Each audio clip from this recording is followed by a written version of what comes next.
Go? Okay. I'm going to call this meeting, the Rockport Select Board, to order for Monday, March 20th. This is a special meeting of the Select Board, so we will not be following our usual agenda. The topic for this evening is, again, with the library. At this point, I have three main items on the agenda. I believe that it's being put up on the internet now. The first one is for public comment related to the offer that has been made by a certain group to possibly purchase the 3 Lime Rock Street. We're looking for public comment on that. Anybody that wishes to make public comment would be invited on that particular topic to make it at that time. We will then be followed by public comment on any of the items regarding the library and the process that we're going through. We will then go into a discussion that would establish the process that we will want to follow to take this to a vote of the citizenry.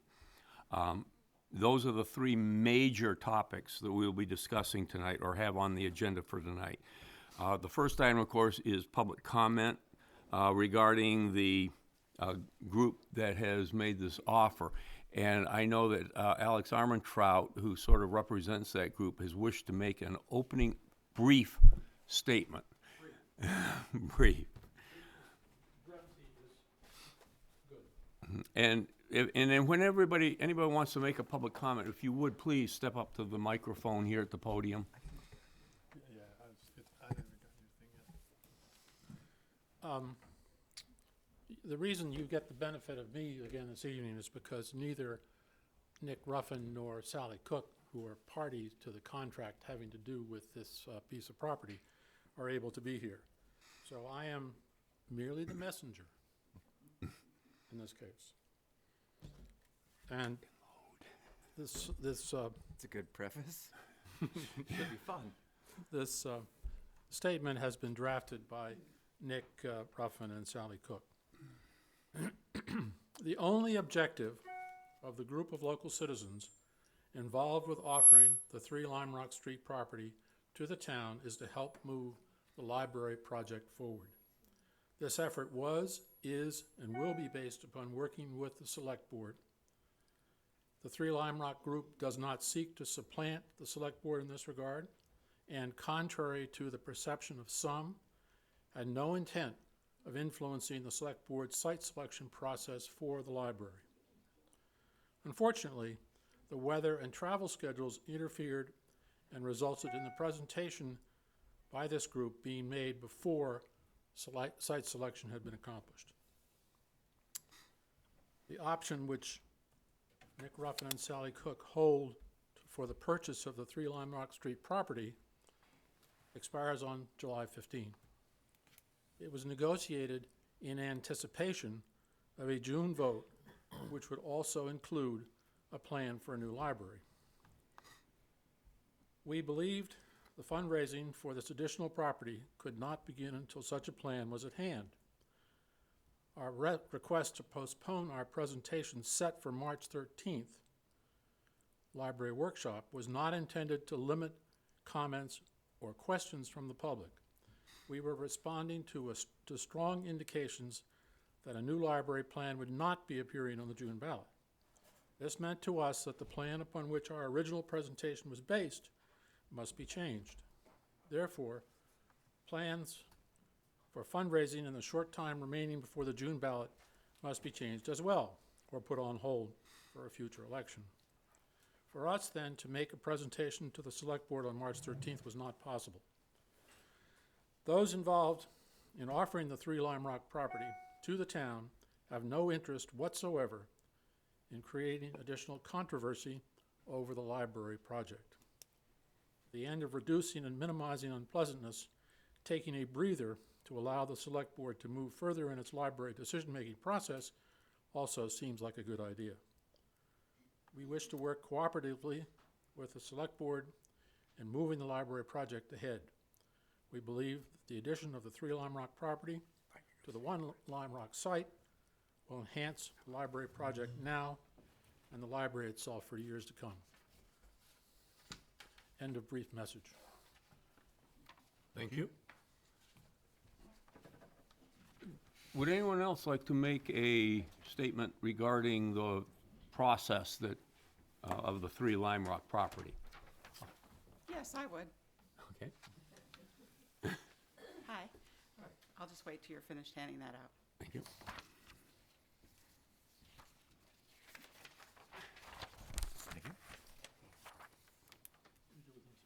Yeah, with this, see if we printed the agenda. High tech, low tech.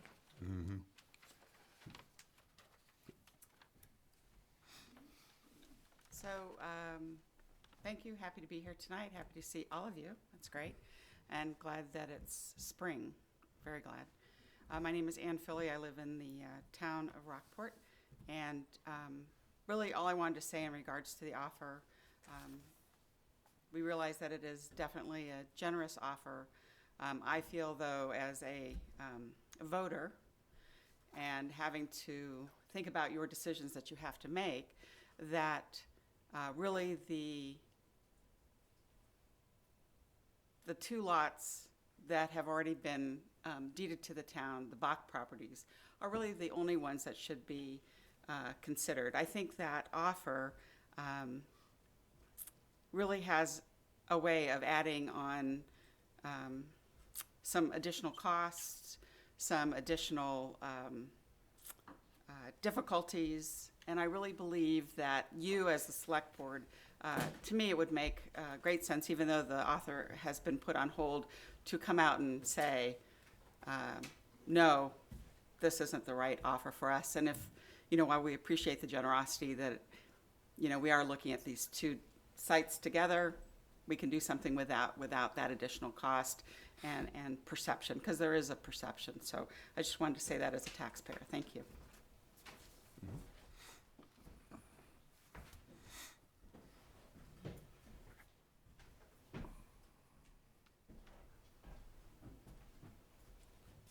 My name is Jonathan Potter.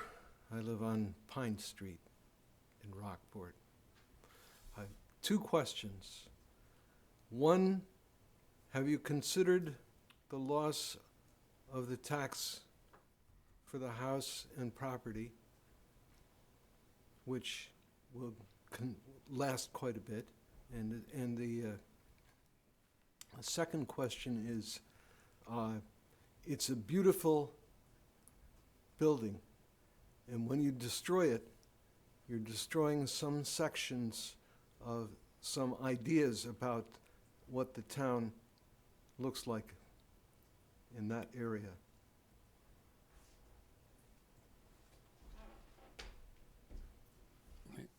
Thank you, Jonathan.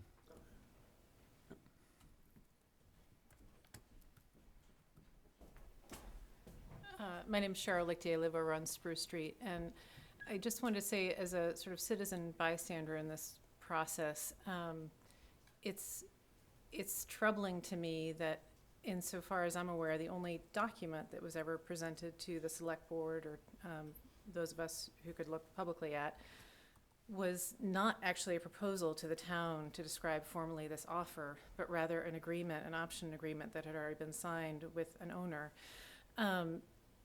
I don't see that there has ever been a formal proposal to the town, and given that, it is alarming to me that this discussion about the choice of site and all discussion about the library on the part of the select board recently has been sort of hijacked by something that wasn't actually a proposal to the town. I'm sorry, I'm being sort of too wordy on this, but, and regardless of whatever was said at the beginning of this meeting, it's also disturbing to me that essentially an option agreement was signed with at least an introduction or preamble that suggested really not so much a cooperative approach to working on this project, but rather identifying in particular an alternate architect, a specific builder, etc. It really didn't seem like a good starting place at all. And the select board seemed to run with it in terms of discussion. I would echo the concerns that Brendan raised, I think both at the last select board meeting and the marathon where the decision was made about the site regarding process, which has really been hard to watch as a voter. And I hope that that's not where this proceeds from now. I also agree, by the way, as somebody who was involved with the beginning of attempts to fundraise for the new library, that, in a lot of ways, this proposal or whatever this discussion was not a gift, but really something that could potentially add to the cost, compete with the fundraising for a new library. And I know that gifts often come with strings attached, but in this particular case, they really seemed significant. And I, similarly to the last speaker, am concerned about the town, of all things, the town being party to the likely destruction or partial destruction of basically a historic property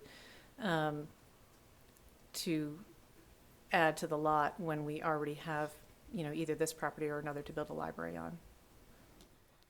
Thank you.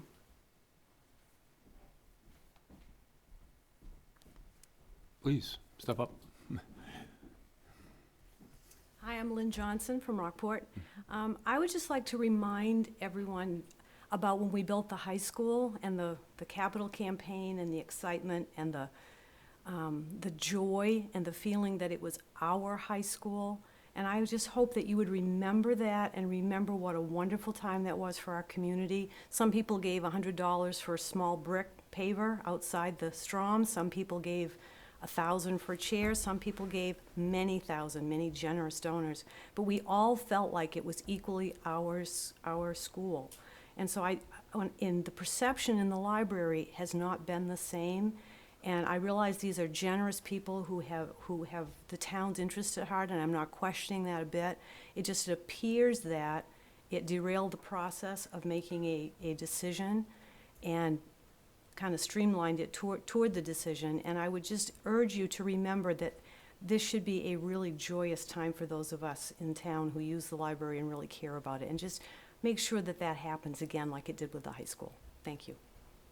Thank you. Would anyone else like to make a comment regarding the offer on the 3 Lime Rock Street property? Very well. Then let's move on to the second part of our public comment this evening. And this is to solicit any public input that we might have regarding the process we're going through on the 1 Lime Rock Street site.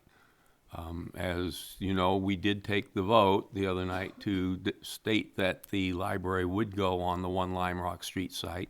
And at that time, the vote was predicated on the fact that we were dealing with no outside influences such as the offer on the 3 Lime Rock Street site.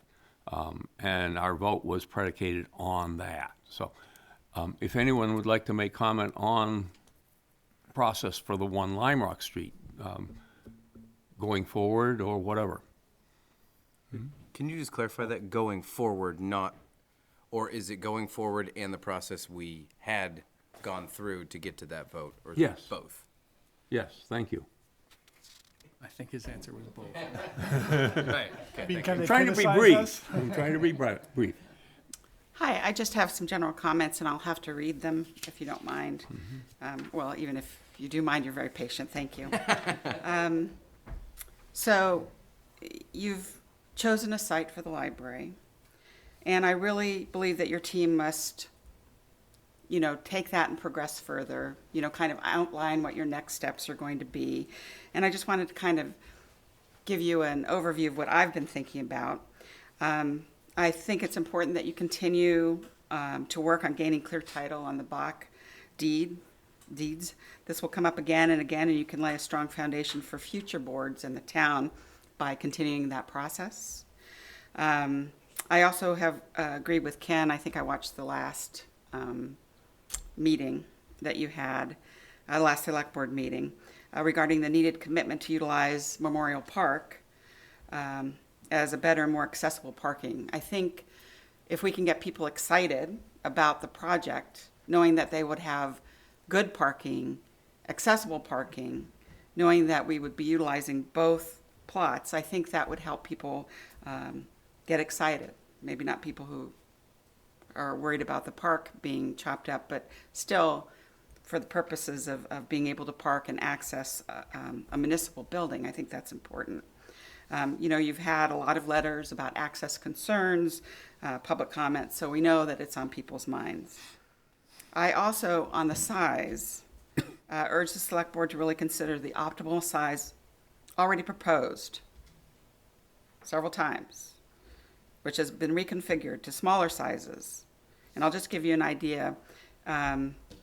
Beginning in, I think I've mentioned this before, beginning in 2015, the library consultant, which is paid for by the library committee, came in with the recommendations of 9,264 functional square feet of space.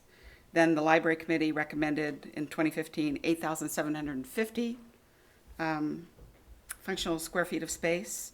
Then the Reed two-story plan of 2016 came in at 8,538 functional square feet of space. And then when we had the meeting where we talked with Ben, his came in at his hours, all of us, 7,535 functional square feet of space. I just want you to keep in mind that we just can't keep whittling it down and whittling it down and whittling it down just because we want to meet some criteria. I know we want to come in lower, I certainly understand that, but I think you also have to leave that to the experts, work with them, don't pick an arbitrary, you know, square footage out of your hat, thinking that if we cut it down 25%, then it's going to cost 25% less, because it doesn't work that way. There are different ways that we can save money. Concerns of costs are real, and a bond amount may have to be less than half the estimated cost of the building. We still don't know what grants, special funding, et cetera, will be available because we don't have a design. Once the design is completed, more of that can be gone on with. I'm getting closer to the end, sorry. Well, maybe not. The design. The design submitted by Reed & Company continues to incorporate all the concerns that were voiced by the select board. The site is One Lime Rock. The parking has been addressed. The building is smaller than the 8,750 square feet originally used as the charge to the ad hoc library committee. If one or two local architects, not library building experts, are now somehow selected to create a new design that were previously rejected, the community could conclude that there is some favoritism in play, which may negate the work of the select board. I'm just putting that out there. We've already talked about the Scott property, or I have. I think you could really think about working with Reed to update the exterior of the building, to think about redoing all the work, getting new architects in. I feel like that would be a waste of time and money that has paid up to this point and would be totally counterproductive. The other thing I've talked about before, I know that I am a broken record, but I think communication is key. Some people still don't know what's been decided, what's happened. I really think that you can take a strong cue from how the school project is notifying people, you know, whether it's, you know, you are doing a good job of recording these meetings, that's great, but they've put out email blasts, they've put out postcards, you know, what's happening, get people excited, this is how we're moving forward. You know, really have to market the excitement to get people on board, saying what's in it for them, how is this going to make our community better, how are we going to save money by doing this. I think we really have to get our arms around that type of communication.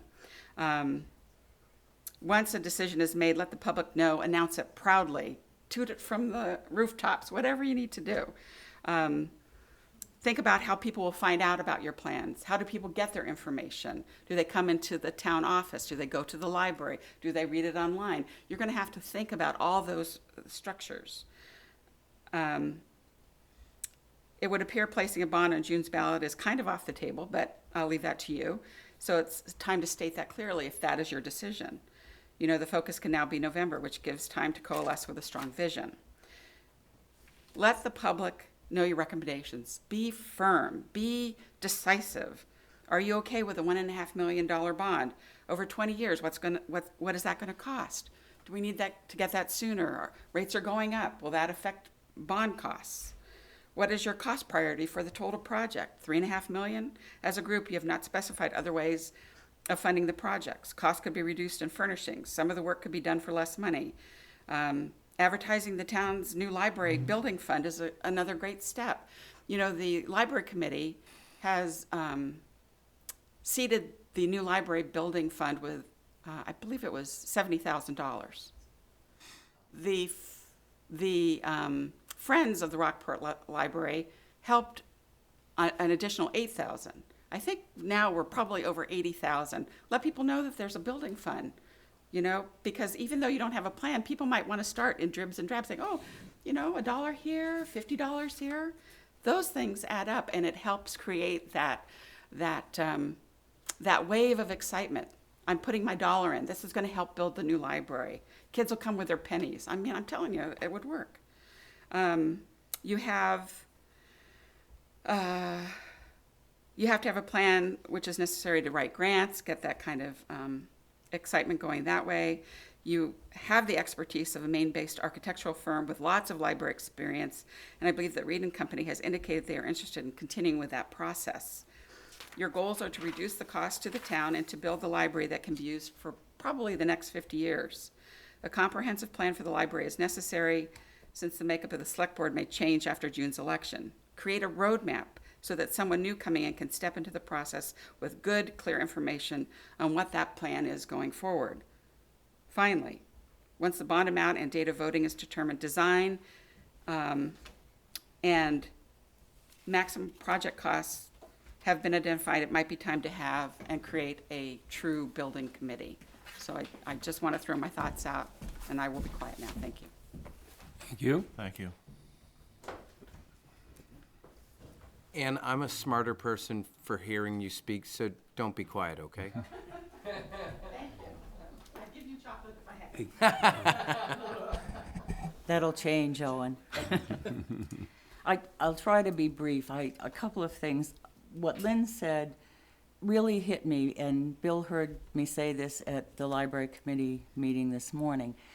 I think we've gone in the town beyond an argument about the library as far as site, as far as design, as far as cost, and all of those things. I think in terms of 23 now, people that I have heard from, and I have asked them to contact you, it's no longer about the library. It's become a perception of who's running the town, who counts, what you said about everybody belonging to that high school, no matter where they lived.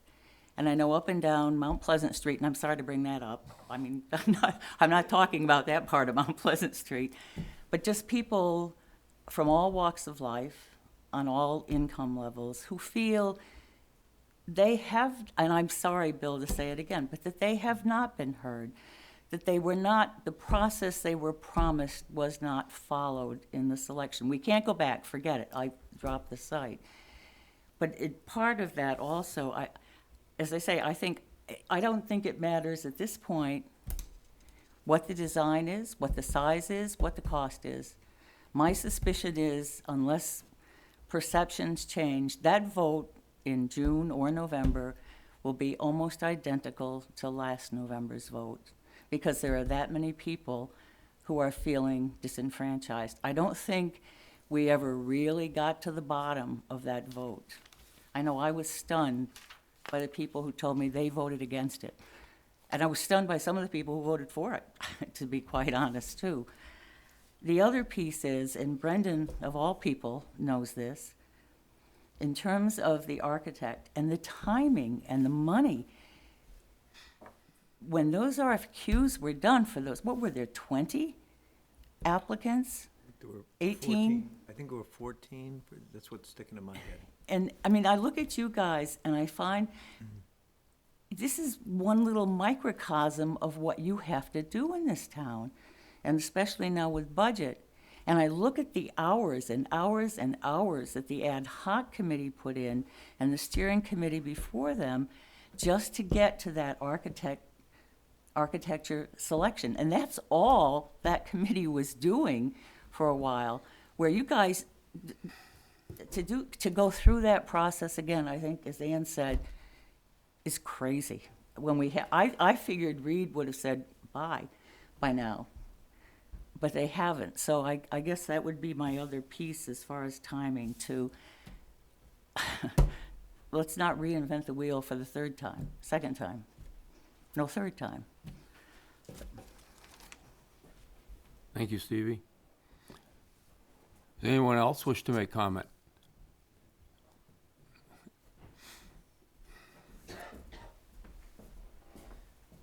I think people have already said great things so far in this, but a couple of other comments. One, it's purely anecdotal, but I heard frequently in public meetings since 2013, but then also socially or privately in offhand comments after the mock-ups of the Reed and Company design became available.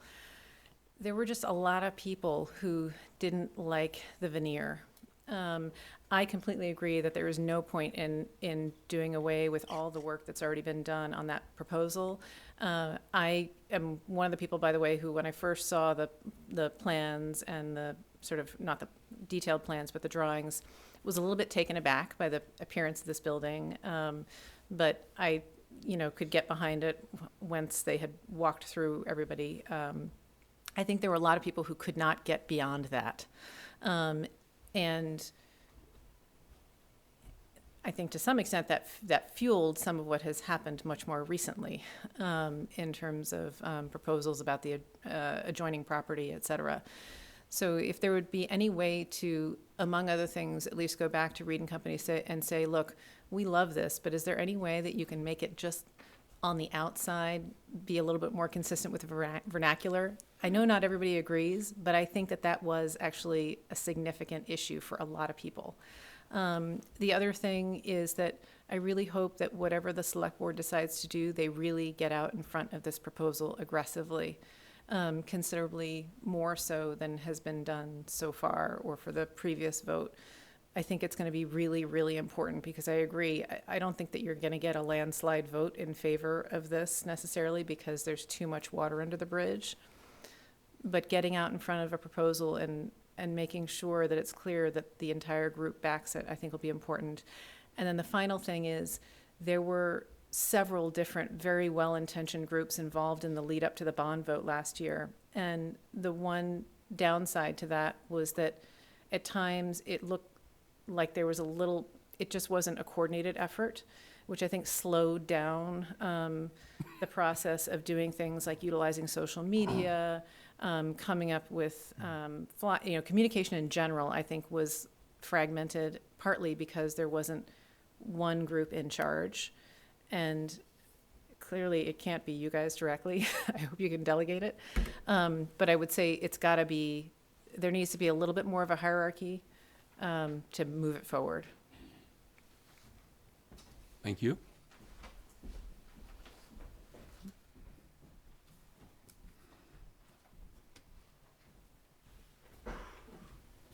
Hi, Pat Messler from Rockport. I thought Ann's list was pretty complete, and she mentioned a lot of the things that I was thinking I should mention too.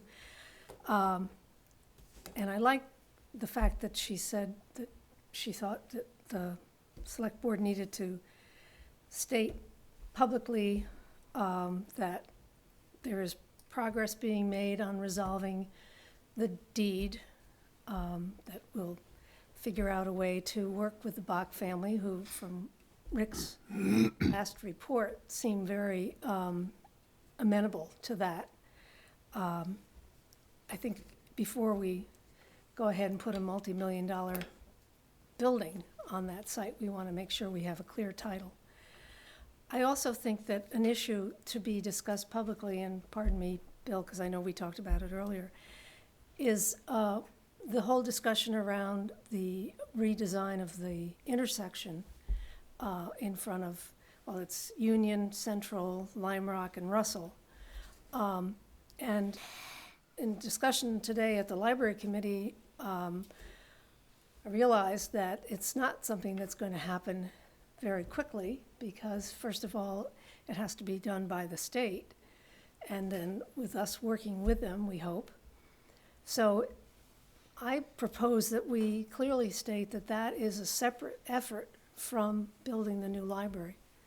Because if we were to wait for the state to get around and doing it, we'd probably be waiting a long, long time.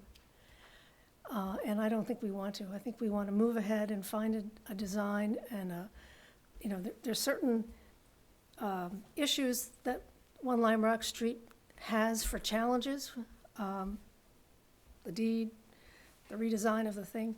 But the ones that we do have some control over are the building, the parking, and I think if we can all agree that that's what's going to happen and move forward, but let's say it publicly, at meetings like this, in the newspaper, other places, so that everyone in town knows that's the plan. Thank you. Thank you. Does anyone else wish to make a comment on the process and how we should proceed? How we've gotten here?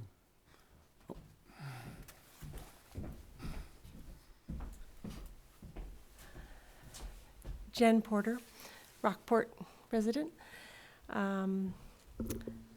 I wish I had spoke during the last meeting, but I wasn't aware of what was the vote that was going to happen last meeting. But and I'm sorry I'm late for this meeting. I really wanted to be here from the beginning, but I wasn't able to be. So I don't know what has been said already today. I live very close to One Lime Rock, and my general feeling is that if we build a library that is of a scale that can fit into that lot, I'm very supportive of that. If we move towards a larger library, I think that with the parking challenges and different issues that have been brought up so many times, that there might be a really exciting plan about having a library at the RES site where I went to school, and maybe even creating a dream about a community garden and a playground. And I know maybe we're over the bridge, so maybe you're all saying we're beyond that now, but I just want to say that trying to wedge in a very big building into that small location is I've softened to the idea that we have to have it in the village. So there's a lot of us who live on Lime Rock Street who are concerned that if there is a big library there with a lot of traffic, that our tiny road, which is like skinnier than skinny, I'd like to measure it actually, but I think the width of the road there is a huge challenge to what ends up happening with all the parking alongside of the street. If we build at One Lime Rock, and I'm sorry again to miss the beginning of this meeting, but I don't know what was discussed about 3 Lime Rock, but there are many of us who live on that road who would be interested in the idea of making it a dead-end street that would end at 3 Lime Rock, and maybe taking that park area and really changing the whole area there and adding, I have little kids in that part of town, and there's not many kids in that part of town, so if there's anybody who's going to stand up and say, save the green, it might be me. There's probably others too, but we do go down there and play soccer a lot because we don't really have a backyard and that kind of thing. But I think there could be a pretty unique and practical way of making that library building where everyone isn't driving up and around Lime Rock. But I guess I would just encourage you all to have an open mind about how the roads work and the parking, and if it is going to be here, to rethink that we have to have Lime Rock be a through street there. We've done a little poll with some of our neighbors, and we're all just a little worried, frankly, that if it's going to be a bigger library with more people, more parking, more, people just doing that loop, it significantly alters our neighborhood, which is a very small, skinny street. So I guess that's what I wanted to say tonight, which is that if we could rethink the street and And I will just say once again, if it's going to be a small library, I love the idea of it being there.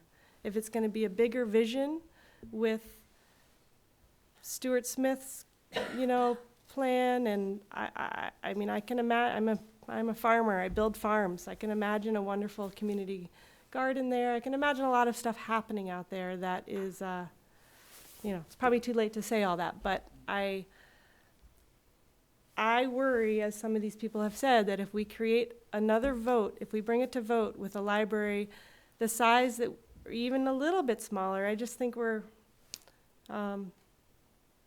got to sort of make this choice. Are we going to do a small library that was a lot like what we had, but a better building? Or are we going to do a bigger library? And that's how I see it as a nearby resident. Thank you. Does anybody else like to make a statement here? Then let's move on to the next. And before we start that, I have a couple of comments that I'd like to make here. These are my comments. They're not reflective of the entire select board. I haven't polled them to see if they are in agreement or disagreement or whatever. These are my comments. The first one, I title it, Have You Been Heard? We repeatedly hear the complaint that you aren't listening to me or you haven't heard a word we've said. I can assure you, we are listening. Just because we haven't taken an action exactly like what you have been proposing doesn't mean that we aren't listening. We've heard it, we've read it, we listen to you when you make comments here. When we take an action, though, we have to take the action based on our judgment of what is best for the entire town of Rockport. The second item is what's happening with the Bach deed. As you may have heard, town manager has been reaching out to the heirs of Mary Bach. Contacted several of them that are local. None of them have, at least to my knowledge, indicated any desire to have that property, or the two properties, I should say, revert to the family. When we had our budget discussion the other night, I advocated for putting money into the budget to resolve the deed. But I have to say that the upcoming budget year is going to be very difficult for us. There are a lot of pressing issues that are coming from various directions, the issue up on Mount Pleasant Street being one of them, but they're all demanding of the money of our taxpayers, and we had to be very cognizant of what the taxpayers can bear. And so we've been trying very hard to reflect in the budget what the real priorities are. We've made the statement that we're going to put the new library at 1 Lime Rock Street. That effectively takes that part of the deed off the table, at least as far as an urgent issue. Yes, eventually it should be resolved, but to do it this year when we're cutting other items is just not the right time. And some people have said that with the Memorial Park, that it has been in technical violation of that deed since day one, because the deed was stipulated that on the two lots had to be a library or fire station or some other municipal building was the inference there. Memorial Park is neither of them. It's not a building, it's not a fire station, it's not the library, it's a memorial park. But it's been there for 70 years. The deed was in 1946, so okay, 71 years. That I don't think is an issue either. And since nobody, and from what I've been told, Mary Louise Bach was well aware that we had a park put on there with memorials to our veterans. So I don't see that personally as an issue that is going to come up at any time in the near future. And go back what I said earlier, yes, we probably need to clear that deed. It would be better to do it sooner because The longer we wait, the more errors that are out there that we need to track down. And then the last thing I want to talk about is what's happening with the intersection. Union and Central are state roads. The state controls what we can do with any intersection. A few years ago, we redesigned the intersection down where Pascal meets Commercial Street, or as we typically know it, Route 1. We had to have a lot of time and FaceTime with state planners, state road people to get that done. Just a little bit of a straightening on that. The same thing is going to have to happen here. At the same time, if we use the example that we have going on right now with the cooperative agreement we have with Camden to extend the sidewalk from the area near Quarry Hill down to and beyond Maritime Farms, as well as with a crossing, a signal crossing to Hannaford, the Hannaford property or store. That started in 2012. Just this last year, the state has become more actively involved. That's a 4-year time frame right now. They're now got a design out there. The two towns, us and Camden, the select boards have agreed, yep, that's the way it's going to be.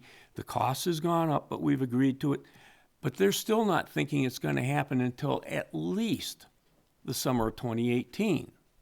So we're talking a 6-year and maybe longer duration. If that intersection takes that same period of time, I sincerely hope that we will have had a library built by the time the state gets around to agreeing with us.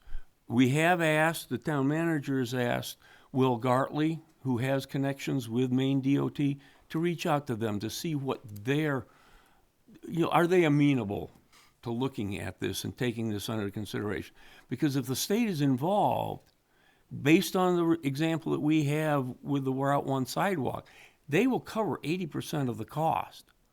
And the original estimate was in the $300,000 range. Now, yes, we think that was high. Well, I say we, the engineers and the town manager and I think that was high.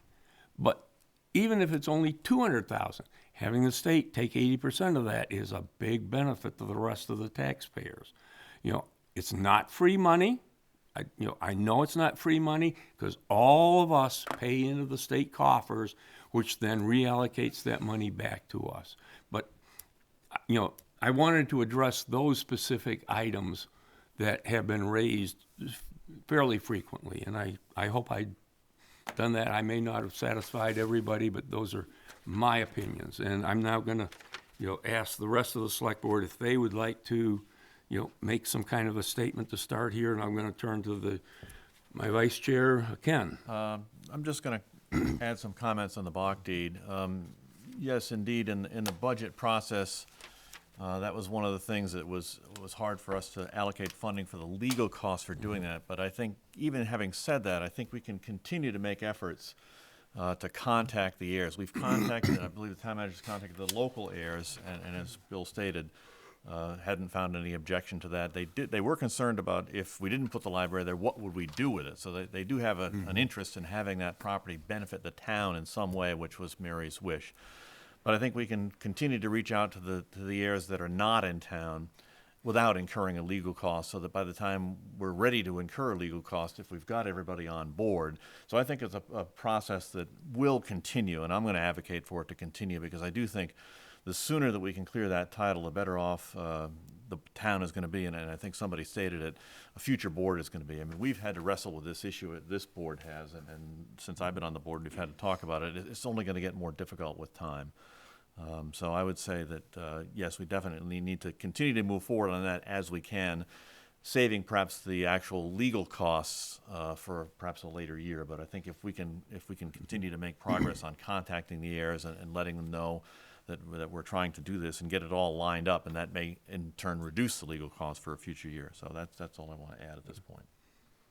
Brendan, would you like to make any statement? I really don't need to make any statement. I agree strongly with what Ken just said.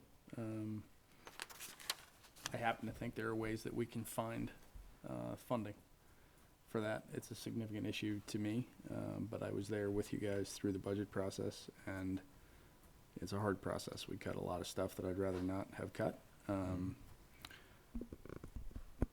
But on that topic, I don't have anything else to say. I'd like to move on and get into the rest of the process. Jeff? I'm just an attorney's son, and I missed the budget meeting that a lot of this was talked about. What's the present concern about a deed on a piece of property that allows us to put a library and we put another library on? What am I missing? So I think Nothing. For those of people at home who are watching this and scratching their heads. So to me, we have a certain amount of information right now. Mm-hmm. The greatest opportunity to address this is now.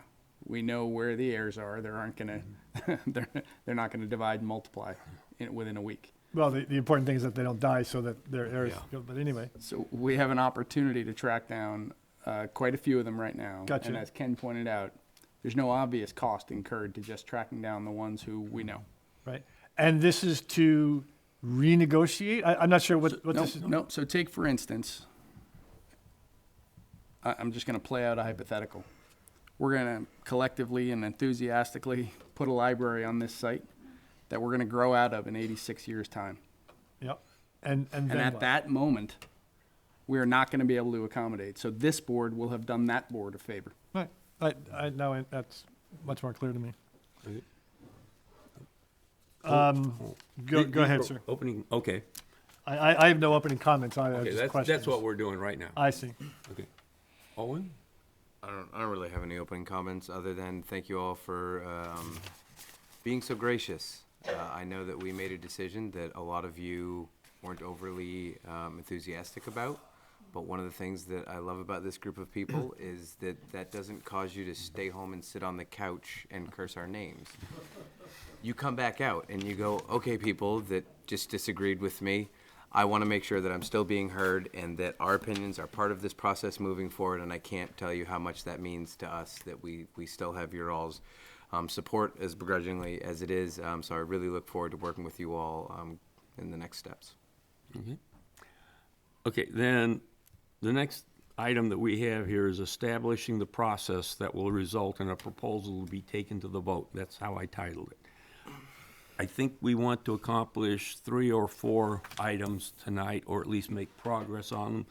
The first should be, I think, regarding how we want to select an architect.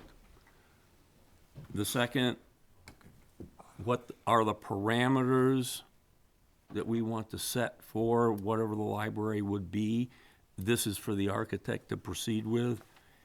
And when would we consider having a vote?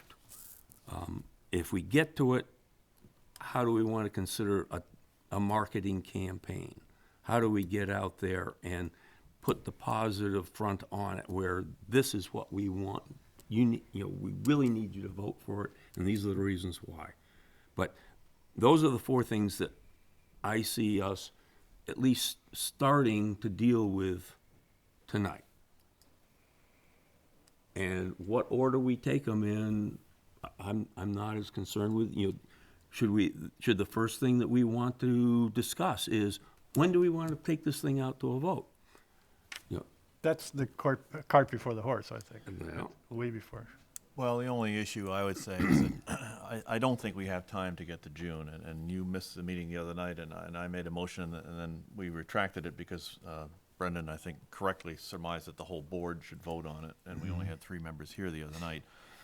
I made a motion that we should not take it to the citizens prior to November of 2017. I think, and I've Which stated did this not before. exclude. Right, didn't exclude going beyond that. longer, but it would take June 2017 off the table. And I think, given our timing, and we're at March 20th right now, and we have to select an architect, get a design, and then have the robust marketing campaign that several speakers talked about. I think that's all critical, and I personally, I just don't think that's possible to finish in time to get something on the ballot by June 2017, which would mean we'd have to have a proposal ready to vet in about 5 weeks. I don't think that's possible. I see a grin on that. I would just observe that intentionally or unintentionally, it appears as though we are taking up the date first Well- right now. So can we just, I'm happy to do that, but I'd love to, Well, I think what Jeff was stating is we didn't want to set a date, and the way I had made my motion didn't set a date, but it just said no earlier than. So I just wanted to bring that up as a possibility, and if, Bill had a couple of things on his list and, Yep. and asked what sequence do we want to go through them? Yeah, and, if we set a date for June, then we've got a lot of other things that we really can't work on. But if we set a date for later, we can consider some other things. At the same time, how we want to proceed with selecting an architect can have a big impact on even the November date. It's the Yep. next thing to do. Well, I mean, yeah, and Owen wanted to chime in here, and I'll get back to you. I mean, sure. I mean, maybe we're taking things out of order, but we're gonna have to figure it out at some point. So I just wanted to ask a question, which is there anyone on this board that feels very strongly that we should still be shooting for the June ballot date? I just want to. Brendan is rolling in the making this aisle guy of sweat. laughter here. just shoot me now. What does it matter? I mean, like, I actually think that if you get that out of the way, it does make the parameters and process question a little bit easier. We have to talk about it at some point. I guess I don't see the big Well, deal in I'm- it. And we're already talking about it, so might as well keep the stream of consciousness going, right? Okay. I don't object to taking up the date first, but let's answer Bill's question and just declaratively state, yeah, we're gonna start with the date if we're already halfway into it. Sure. But Works for me. the thing was that, and I agree with Ken, by making a statement no sooner than November 2017, gives us a lot of flexibility. All it really does is say no June vote. Jeff, you wanted can to- you give us the cart before the horse? Just lay it out. Yeah, I mean, I think the appropriate thing to do is have the vote when we're ready.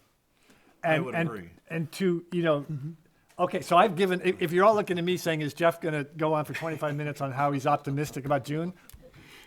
No. I'm not going to do that spiel anymore. We've shot ourselves in the foot too many times. It's It's hard to walk. it's hard to walk. well, then I'm going to make the motion again, the same motion I made the other night, and it's a motion to hold a vote for a new library plan no sooner than November of 2017. Second. Moved and seconded. Not setting the date. I understand that. But and it gets that piece of the If conversation it'll make off us the shut table up for about tonight. that, then Yeah. let's do it. That's the point. Okay, we have a motion and we have a second. Let's have some brief discussion. Let's not. Which one of you wants to speak? I have a question. How much, if any, of the motivation behind this motion is the fact that it removes the 3 Lime Rock proposal? It effectively removes the three Lime Rock proposal from consideration. No motivation that way at all. And I've talked, and Alex has left now, but I've heard from those folks that they may be willing to reconfigure that option or talk to the property owners and deal with that. So but even if that were in play, it's just, it's not enough time. At this point, for me, 3 Long Rock has no bearing on this. To me, it's a distraction. And I see the issues that, people are raising that, it's forcing us down one way. It may be subtracting from the people or the monies that might be raised to build the library. There's all those arguments in there. And in a way, this may not be the right way to phrase it. It's noise that we shouldn't be considering at this time. That, Keep going. we have other issues that we need to decide, and having or not having 3 Lime Rock in there, I don't think is going to make a bearing on where we want to take the process. I only ask the question because I'm all in favor of dealing with things head on. This feels like dealing with something not head on.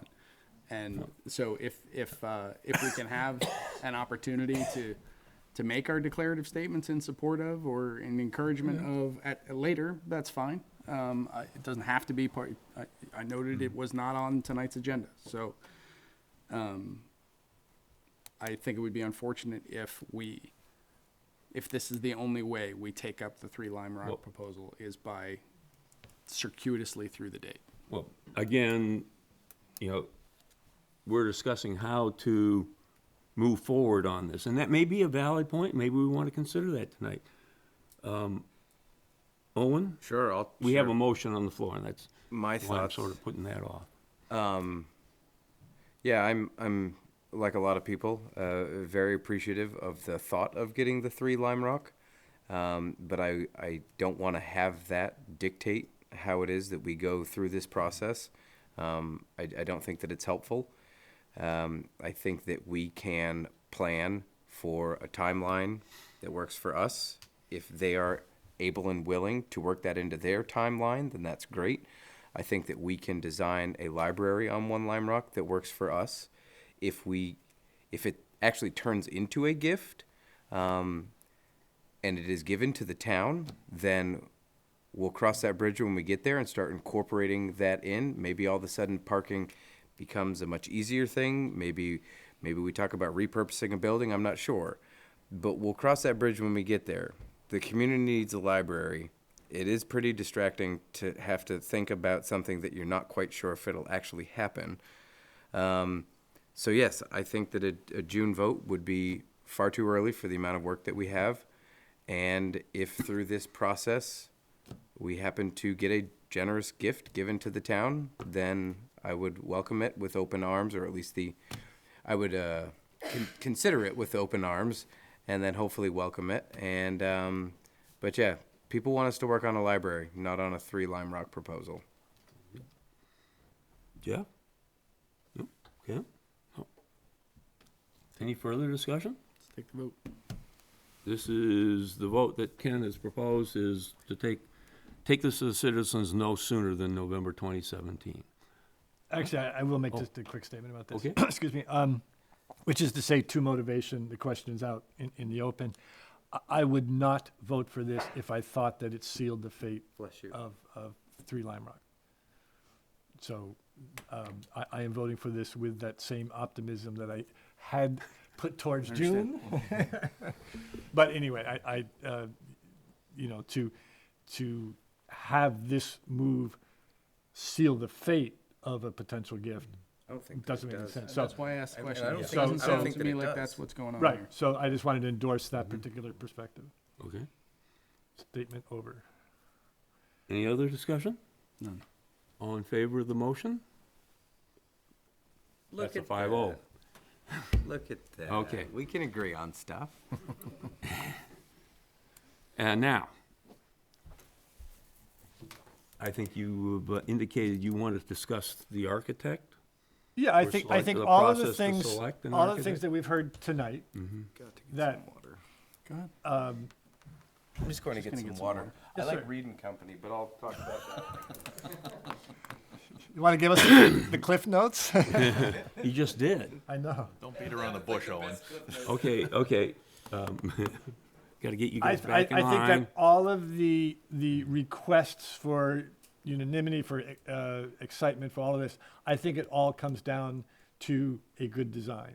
And so that, I think, is the very next thing. We have to react to what we understand didn't work last time, and let's paint with a really broad brush, price and design. Design including all those things that people thought were wrong with it. You know, whatever it is, parking or size or any of that stuff. So I think we get our very next step is not to ignore the price, but because the price, as Ann and other people have pointed out, we've already seen Reed's brilliance in taking a program and allowing the programs to occur in less space. We can do the same with brilliant architects, whoever they might be, in terms of cost. So the next thing, if we're painting with broad brush, design and cost, we go to design, we find an architect team that is what we want to take from here on out. And I would I'll forego the opportunity to do my Cliff Notes and get a little deeper in to say that I don't think we've wasted any money with Reed. If we decided to go with somebody else, there's been a ton of very good thought that goes into, went into the interior of that building, to adjacencies, to doubling up temporally, to many, many ways of indeed, what I said a year and a half ago, inventing space. You can invent space with brilliant design. And so none of that would be thrown away. Those relationships exist now. There's something we paid for. There's something that Reed could take further, or there's something that somebody else could take further as well.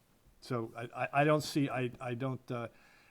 agree with the statement that we would, by going with another architect, we're throwing away the time and money we've invested. I would say that, in general, we have to build on what we've already done. We had an RFQ, which we had 14 responses to. The Ad hoc Library Planning Committee did a lot of work looking at those responses and then winning them down to, I think it was six finalists who received a stipend to go a little bit further with it, and then they had a hard decision to make their final selection. So I think we have to build on that work. I would not advocate for going back to ground zero with a brand new RFQ and starting all over again from that point. We've done a lot of that work. Now, do we want to continue with Reed or not is an open question, I think. I think there's a lot of reasons why we could. I think Ben has stated very clearly that he enjoyed working with Reed. I think we've seen what Reed could do in terms of designing space, and maybe they fell down a little bit on the exterior appearance of the building and things of that nature. So I'm not necessarily advocating for one thing, but some possibilities that we might consider as far as the process of selecting an architect. Certainly one thing we could do is say, we're with Reed, we're going to move on. We could say that as a board. Another opportunity could be, we could say, well, we took it down to 6 the last time with the RFQ. We could depend on that RFQ, and then we could go back to those 6 and ask any of them if they would like to revise their prior proposals and get back to us with some new ideas that they might have, and then select from that group. We have heard from a couple of local architects that they might be interested in re-engaging at that point. So that's a possibility. I'm not necessarily advocating for that right now. I'm just sort of laying out the possibilities. So that's sort of where I see them. Both of the two that I know of local made the final selection, That's made right. it down to that last cut. That's right. That's what I'm saying. Is that I think, in my opinion, I think it's starting. If we're going to start over again or move backwards and reselecting, I think we can build on the work that we've already done with the RFQ and say we made a selection of 6 that we thought were pretty good the last time around. Let's work from that group if we decide to do that. If they want to. And if they're interested. Some of them may not be interested in re-engaging with the town, given their situation now and their workload, or given what they perceive as the town situation. I don't know. A couple of them have indicated an interest. Yep. Brendan? This is, I guess, a question for the board. It seems to me you either need to validate and respect the decisions that people made on our behalf, or on the town's behalf, did an honest, best effort, or demonstrate why that effort came up short. And I personally I have no objection. So it seems to me as though what you have described are probably the only alternatives. Either go with Reed because a valid process was followed to select him, or explain clearly how Reed and company, who we do know to be interested, has disqualified themselves from consideration. I accept that you can go more broadly. You can say, Reed is qualified. However, we're not willing to limit ourselves to only one architect. My own opinion, that's where I am personally, is that I think Reed is absolutely qualified. I didn't have the benefit of being a part of that process that saw 14 winnowed down to 6, or review the qualifications of those 6. As I sit here, I don't even know who those 6 were. And I apologize for that. But if we're going to depart from Reed, or even open it up to more people, I would hope that we engage in a robust conversation as to why. What is the rationale that we're departing from a decision that was made the last time around? When we started this, we said we were gonna build on that process, build on those decisions, accepting that it didn't get done, right? That process was in some way not adequate. Was it not adequate for this reason? Because of architect selection?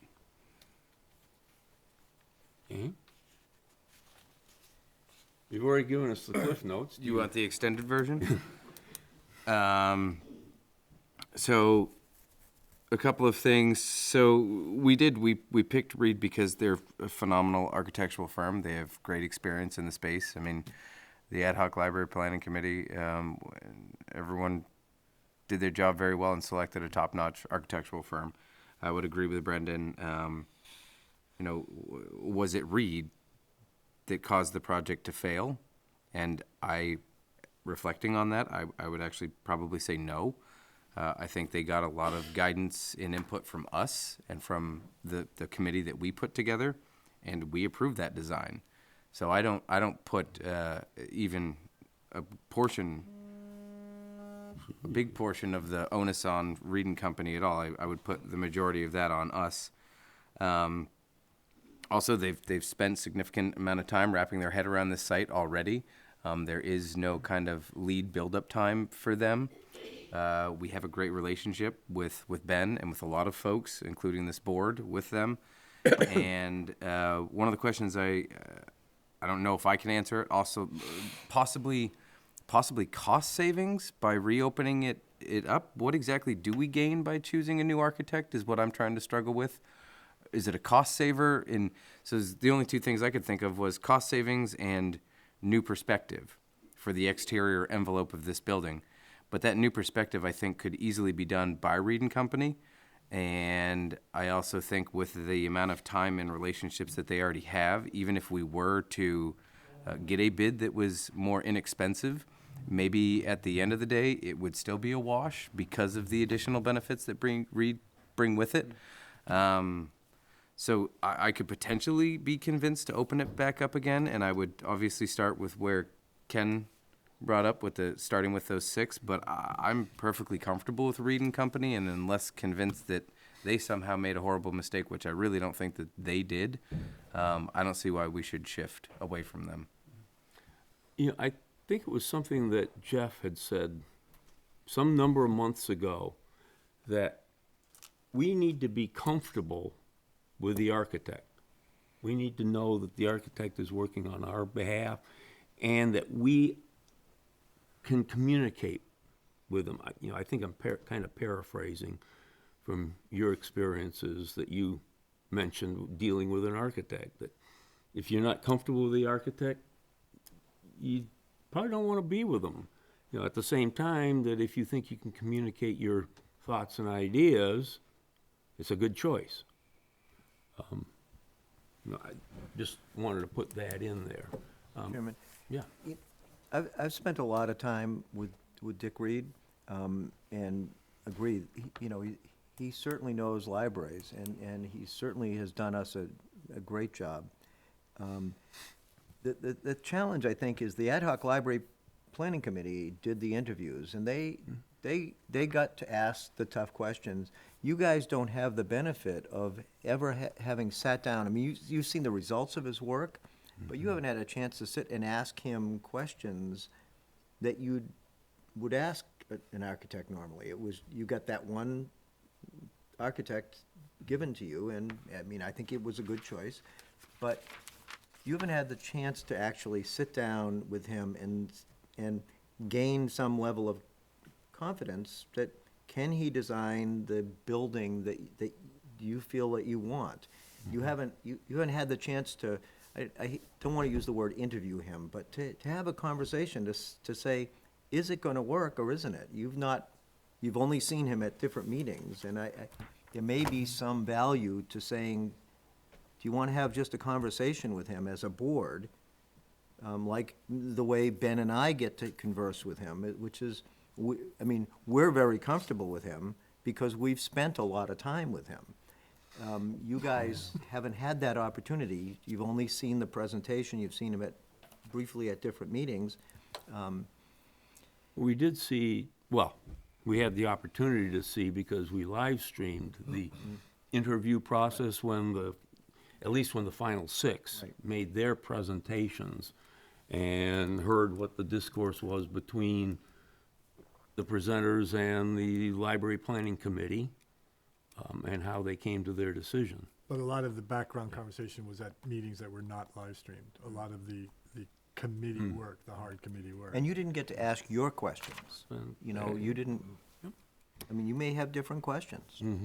But I would submit to you that, to tag along with what Rick is saying, we also don't have anything to compare Reed to.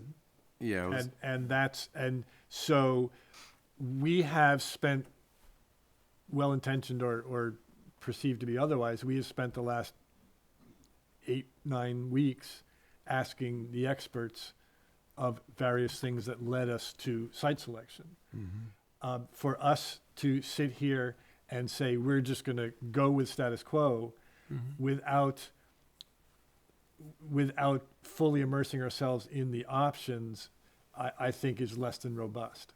And so I would hope that this process would include, if there were other architects of talent out there, and I would go so far as to open it up, but wouldn't be, you know, I'd be fine with being in the minority on that.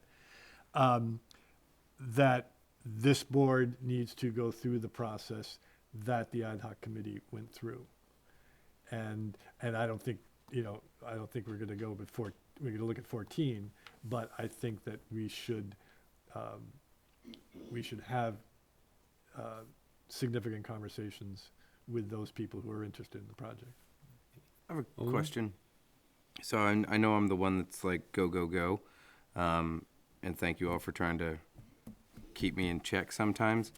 The question is, how long did that process take them to go through all of that? Just, I mean, maybe that's lending a little bit to my affinity towards Reed. Seemed like that years, They could jump right on it if we said, hey, we're doing version 2.0. Yeah, it was several months. Yeah. And that is just something to That consider. started with the RFQ. Was your question, how long did it take the architects to return work? No, how long did it take to select from beginning of request for qualifications up and through selecting Reed and Company? They had to write the RFQ to go out, which. So we already have that. We can kind Right. of grab that. We can tweak it a little bit. Short-term, So that's right. a little, that saves us 2 weeks. Well, it saves us four meetings, Yeah. at least, I'm sure. And You were present at a lot of the meetings, Jeff. the time was that, you know, once that RFQ went out, it had to be out there for For a a reasonable period period of of time, time. so that one of the architects that might be interested could get something together and then get it back, firmed up for the selection. Ken? Yeah, I want to address a few things. Brendan had mentioned, you know, we had to have a good reason to deviate from Reed, and I don't think we would necessarily be making that decision. I think, you know, I think Reed did some tremendous work for us, and I want them included in the mix, to be sure, as we go through the selection process. But I do think that opening up a little bit, and we've had a lot of people here tonight have spoken for Reed, but we have had emails from others who want somebody different, and we have to consider those. And I think, again, back to process, the process is important here. I think, as Jeff mentioned, I think we need to have a conversation with, certainly with Reed, if they're one of the people that we're going to consider, but maybe with some others too. And I don't want, as I said at the beginning, I don't want to go back to the beginning of the RFQ process. I think that the RFQ process served us well and got us a good group of architects that we could consider from. So I would say that, again, I would go back to the 6 that were selected and suggest that perhaps we gauge their interest in continuing with us, and then maybe it's only a total of 3 or 4 that actually are still interested, and then have the conversation. We may very well end up back with Reed again, and I wouldn't be disappointed with that necessarily, but I think for the public to see us engaging in a transparent process of making that selection is important. I think if we just say, okay, we were happy with Reed the last time, we're going to go along. The fact of the matter is, the proposal last time failed. And as Owen said, a lot of that is on us, but it was a group effort, and Reed was a part of that effort. And so we need to address why that happened. Maybe it was something we did, maybe it was something you all did together or whatever, but I think to just move on without a consideration of other possible proposals would be a mistake, I think. Well, would you want them being the six, to submit new designs or come back in with what, they I think we might want to, or But honestly, rehear what it is? I think or I'd leave it up to whatever? them. I mean, the ones that are local know what happened. Dick Reed knows what happened, and my guess is it's going to be the local ones and Dick that probably will respond. I don't, like Brendan, I don't remember who all the six were necessarily, but I know there were two locals at least, and those folks. So I would advocate for some procedure where we reach out to those six and say, as you may know, the vote in the last vote failed, and we are moving ahead with the project, and we would like to offer you the opportunity to come back to us and amend your prior proposal or your prior concept plan, or talk to us about how you might something you might do differently this time given what's gone on, or something. Just something to reach out to them and engage, and let them decide how they want to respond to that. And they may not, or some may not respond at all. Some may come back with an entirely new concept plan. Some may come back with the same concept plan and say, well, we'll tweak it a little bit here or there or whatever. So I don't know how that would end up. Well, sort of to echo Brendan's statement, why wouldn't we want to stay with Reed? Why wouldn't we want to at least interview him before we go further? And I'm just putting that question out, and I'm going to pass this on to Brendan and then to Owen. So I'll pick up that one topic. I feel like we may just be able to settle this part fairly quickly, because it sounds to me like no one is contemplating not incorporating Reed as part of a multi-architect. I feel pretty strongly, Ken, that the process needs to be far more specific than the one that you just described. I was never an architect of this kind, but I have done this kind of work. And in my experience, an awful lot of work would go into a specification that would be delivered to the architect to respond to. And I think we're going through an awful lot of work trying to define exactly how we want that specification to change in comparison to what they worked on before and what we have come up with now. And so you guys don't need to agree with me, but in my world, my former professional world, this is a document. It's a fairly detailed document that allows, and it's time consuming to produce. It allows an architect to look at what has been requested and decide for themselves, I want to be a part of that. Or sometimes these people don't have any idea what they're doing, and I don't want to be anywhere near that. Or actually, in this case, I think I've already done 4/5 of that, and I want to go in and sit down with them to have a conversation to decide whether or not I think what I've already done can be dovetailed in there. But we have to document what has changed. Absolutely. Yeah, and maybe that's kind of why. I guess my point, if I can answer that, I guess my point would be, yes, I absolutely agree we have to do that. But then how the six respond to that would be up to them. I agree with you. I agree with you if you decide there are six. I want to hear a little bit more about the six, the four, the one.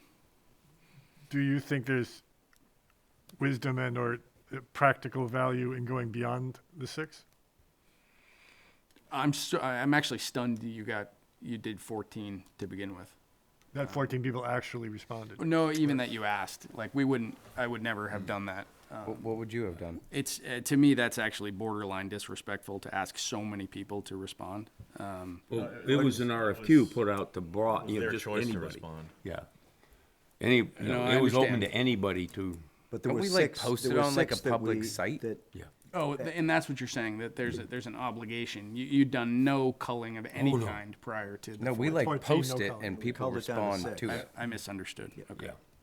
That 14 was then culled down to the 6 that were You know, asked I to come from a go world to the where I next don't step. have, I didn't have to report Mm-hmm. to people about Okay. this, so. Yeah, it's a new world. I would definitely agree with Brendan that one of the areas that you know, I wasn't super involved with the whole ad hoc library planning committee, but I do feel we felt short in a bit of the specificity. And I mean, maybe that's one of the reasons why I put so little onus onto Reed and Company. I mean, like if I ask someone to build me a sandcastle and they grab a log, I'm going to say, you didn't build what I wanted you to build. But we asked them to build us a library, and I feel like there were many times where they said, what do you think, brick? And I was like, yeah, I love brick. And then they said, do you want windows? And I was like, yeah, I love windows. And so our lack of really, you know, if we said, give me a swoopy thing with a metal roof so it gleams in the sunlight, and he brought us the building that he brought us, I'd say, this is not a competent person. But knowing what I know about the parameters that we gave to that company, I felt like they very much fulfilled what we asked them to do, lacking the kind of specificity that you're saying should be brought into the proper process now and appropriately. I mean, if we think the exterior envelope had that much to do with a pass or fail, then we should put a lot more, instead of in fitting with the character of the village. That puts a lot of guessing on their end versus we're really looking for X, Y, Z, ABC, and a bunch of other parameters. Except I want to caution you, I think the specificity, and this, I'll put this in a question. Brendan, does the specificity you're looking for reflect only quantitative items, or does it also include a pre-meeting brief from this board about aesthetics? No, what I was getting at is that there is a perception that having been involved with the project beforehand is an advantage, and I agree with that, with a big caveat. If they're guessing at what we've changed, because that's a huge problem. Right. So we have to have good communication, but of course, anybody who's invested that much time has, they're holding a lot of cards. They just, And a little bit of a history lesson here too. When they brought the design, effectively it was the design that went to the voters. The interior layouts were all done. What it came to us was it was a part, masonry, part wood, part whatever, and we said, given the small extra cost, the long-term maintenance of having it all masonry, all brick would be best. They then came in to the ad hoc library committee and presented one that was red brick. And the committee sort of had a negative reaction to it, that it was too stark. And so they toned it down by putting the lime wash onto the brick. It's an aesthetic thing. I think we'd still, if we were to go and talk to another architect or any architect, we'd say it needs to be as maintenance-free as necessary given that site, which comes down to pretty much masonry. I'm sure we don't want just the cast concrete walls sitting in there or big concrete bricks, but Like concrete. the color can change. The color around the frame of the windows can change. We just never got that kind of a concept out there that, does a building produce what we want? Yes, maybe it doesn't look as nice as it could, but we can fix that. We can change the roof line, we can change the color of the roof, we can change the color of the bricks, we can change the colors of around the windows. And are they double hung or just plate glass or what? So one of the things of specificity that I would like to put in if we were to invite people to come back would be, all of that aside, would be to make the architect responsible for a series of meetings with the town, not unlike what this middle school is going through right this moment, and to allow everybody the opportunity to understand the design thoroughly as it stands at that particular moment, to potentially affect design change, et cetera, et cetera.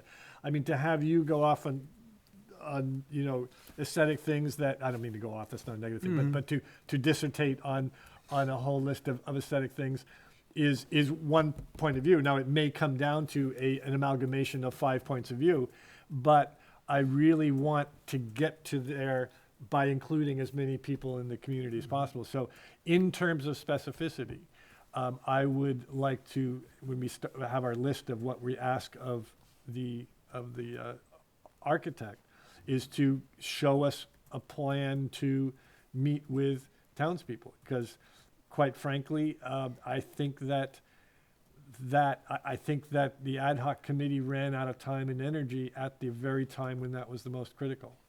And perhaps even a lack of direction from this board, when they said, hey, do you want us to sell this to the community? And we kind of said, well, we're busy, So whether that reflects on us badly or not, but I think we have to learn that lesson. And so in terms of the process and in terms of what we ask, I think that should be on the list.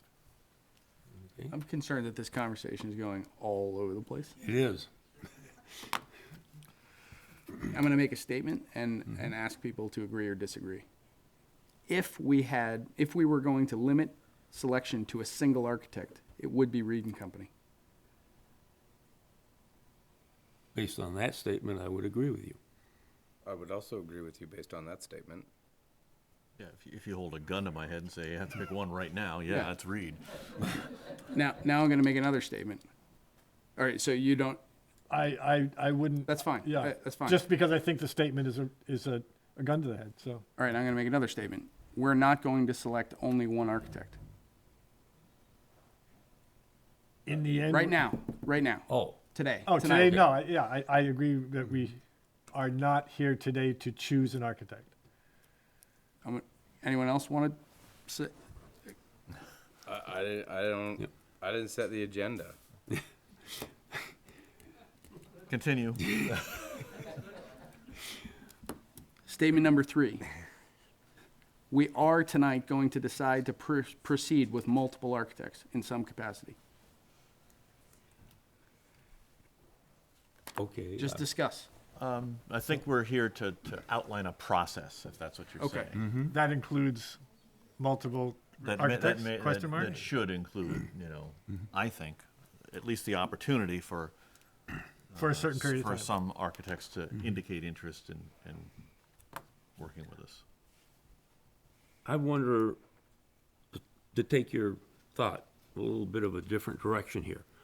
I wonder if we want to consider inviting them in to come and talk to us without going to the process of, well, what would you consider as your design, or what would you bring to us as a variation on the design, but rather to come in, like somebody said, we need to interview Dick Reed. Well, shouldn't we also interview the others, and, to take for, lack of anything else, there's Dick Reed and there were 5 others. Shouldn't they also be invited to come in? Some of them may not want to come in, Right. Well, I think But that's where the- semantically, aren't you saying the same thing? I mean, anybody who's going to come in with a conversation is going to come armed with drawings. Well, Well, I think That's up to I mean, I them. think we need to do that, but I do think we need to. And Brendan talked about they're going to need to have some parameters, and I think we at least need to provide some preliminary parameters. Do we have to have all the final specifications down for an initial meeting? I'm not sure we do, but I think we need to give them some information, at least at the outset, that says we need to reduce the cost from the prior proposal. We need to. I'm not going to say we need to reduce the square footage, because I think if we reduce the cost, the square footage takes care of itself. And we need to improve curb appeal. And at least that, and maybe, and I'd be happy to have more specificity than that, but I don't think it benefits us to have people in for a conversation if we don't at least give them a preliminary idea of what we might be looking for. And by that, you're referring to budget? You're referring to some qualitative description of aesthetic? Yep. And you're referring to what this community, or these 5 people, think that, I'm just assuming you've already provided the programming. They at least have access to the programming documents. Yeah, they would have and access to what we've rationale done, for- and they have access to what Ben presented to us during our meeting, I forget which meeting that was, but the reduction to 7,500 that Ben talked about. You're assuming that we're going to agree that that is the number. As Two a different preliminary plans. thought. Two different plans. Preliminary thought. And so they'll have an opportunity to see a preliminary budget, which for my part, I would hope would actually be a range and not a number. And be able to compare that to a description of programming and our conception of square footage, which I again would hope would be a range, not a number. Without those 3 pieces of information in the specification, I can't imagine how an architect would decide whether they wanted to be a part of it. So the specification, I would think, has to have at least Yeah. that information. Right. I would agree. Okay. And I think that the other thing they need to know is that there were significant comments on the exterior appearance of the building that we got during and after the vote the last time, that, that gives them an opportunity to say, hey, I can do something a little different than what you had the last time. And Reed and Company too can say, we can do something a little different with the exterior appearance. It doesn't seem too much to me for us to decide tonight whether that specification, whenever it is ready, is going to one individual or multiple individuals. Multiple, I think. My take is, the answer is multiple. At least offer it. We're- They may not respond. The only response we may get is from Reed. And We if all that's- know how we feel about that. Let's go ahead and make it, Yeah. make a statement about, Or we may not get a response. No, from no, you. so from statement of process, for the next segment of time, oh, Linda's not here. She won't, I can be as convoluted as I want. For the next, Rick is taking the minutes. Don't make it real no, for the next period of time, we will, as a board, we will start conversations with a plural number of architects. I mean, that's I as simple would as I can I would make go it. back to the 6 that were selected in the RFQ the last time. I think that RFQ was valid. And I think that We've just changed some of work the that the ad parameters. hoc library committee did was excellent on that, and so I think that group is a good group to start with. Now, they may not all respond. No, we get that. Okay. But so you want to say, do you want to say limited to? I think I would, yeah. I would be afraid that if we open it up, then we're back to a number like all good. They're 14 having or fun. so, which I think is We're having reinventing the fun? wheel. Or not? Yeah. I'm happy Owen? being quiet. I don't see any real problems with opening it back up to a smaller pool of people with some better parameters, and I think we'd be able to get some great information from that. I also think that, considering we just voted no earlier than November, we do have a little bit of wiggle room. I think that it wouldn't be necessarily a horrible idea to try to meet with Dick Reed and Company as quickly as we could. And if during the course of that conversation, we became quite enamored that he had the ability to see this process through, then we would save ourselves some time in the long run.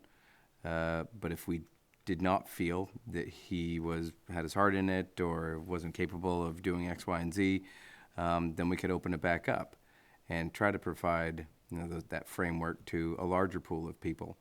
But again, I'm one of 5. I'm trying to be a good team player here. If people want, So you just negated though what you are going into the negative of what I said, which is that we open it up to plurality. Let me be specific. We open it up to the 6 finalists. no, I don't think that that's a poor idea. I just think that If I had the ability, I'm sorry, Ken, go ahead. I was just, if I can paraphrase what I think you're saying give Reed a first crack at it. I'm saying if Dick Reed happened to be here and we had some better parameters set down, that he has the potential to make us walk away going, heck yeah, version 2.0 is going to be great. I have zero concerns. He's ready to hit the ground running, and I don't even see why we would want to entertain other people. We found our person. I would be okay with that, but if other people feel that we need to follow a process that broadens it back out, and Dick Reed is one of many that tries to dazzle us with his abilities, then I'm okay with that too. But yes, I wouldn't mind giving him the first crack at it, and if we felt that we weren't overly impressed, that hey, we would like to see what else is out there, but we really want you to be one of those people that presents to us. So get back in touch with us in 3 weeks. And what are we listing out as the parameters? That's the next conversation, isn't it? Thanks. And I want to respond to that, because I think if we did what Owen is suggesting, I think we would then have to have a significant amount of time for public input on that, because there have been people in the public who have told us that they would like us to move on from Dick Reed, and I don't necessarily agree with them, but they're going to have to be heard. And so I don't know that that's necessarily going to save us any time if we start at the get-go and evaluate a group of architects from the get-go, and all public meetings, obviously. I think that, I'm not sure that it necessarily saves us any time, even if Dick blows us away. Because I think we would have to hear the folks who would like us to choose somebody different, and there are those out there who've let us know that. I didn't marry the first person I kissed, so. That's an interesting line you're following there. Let's I have a quick move question. on. I have just a quick question. Do we retain, because I just don't know the answer to this question, do we retain all the intellectual property that Dick Reed and Company put together? No. You know, I'd Nor have do to you check. even if you built the building. Yep. I'm sorry, what? Even if you built the building, you don't retain the intellectual property. So the floor Yeah. plans, we don't get those? We don't get those. What do you mean, get? We don't own them. No. No, but So when we want to figure out where the pipes are, that we don't have. He never got We that haven't far. gotten I'm that just- far. That's not We're the not same that thing. far. And that's not the same. he created relationship of spaces. Okay, so that the was his floor brilliance. plans that Ben, I'm sure, has on his computer, we are not allowed to share with other architects? Well, they have been shared by the basis that they are public documents, because we received them and then we took them to the voters. That's public document. So anybody can see those. So in theory, we retain his intellectual property because he gave us copies of it. No.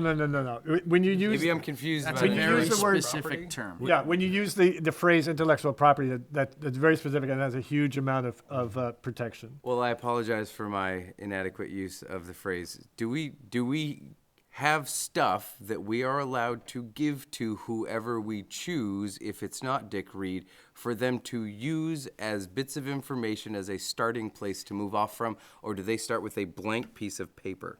It's not necessarily that we have the right to give it to them. They can already access it because it is public documents. That answers my question. Thank you. Okay. I mean, let me throw this back at you. If a different architect comes back and shows us the same thing that Dick Reed Yeah, shows us, why wouldn't we go with Dick Reed? Yeah. I'm just saying, Exactly. I think it would, in not operating in this space, but I would make an assumption that if I was going to start a project and someone had spent lots of time already evaluating this project, in the construction world, I would interface with the person who had been building project X, because I'm now taking over and they're shifting over there.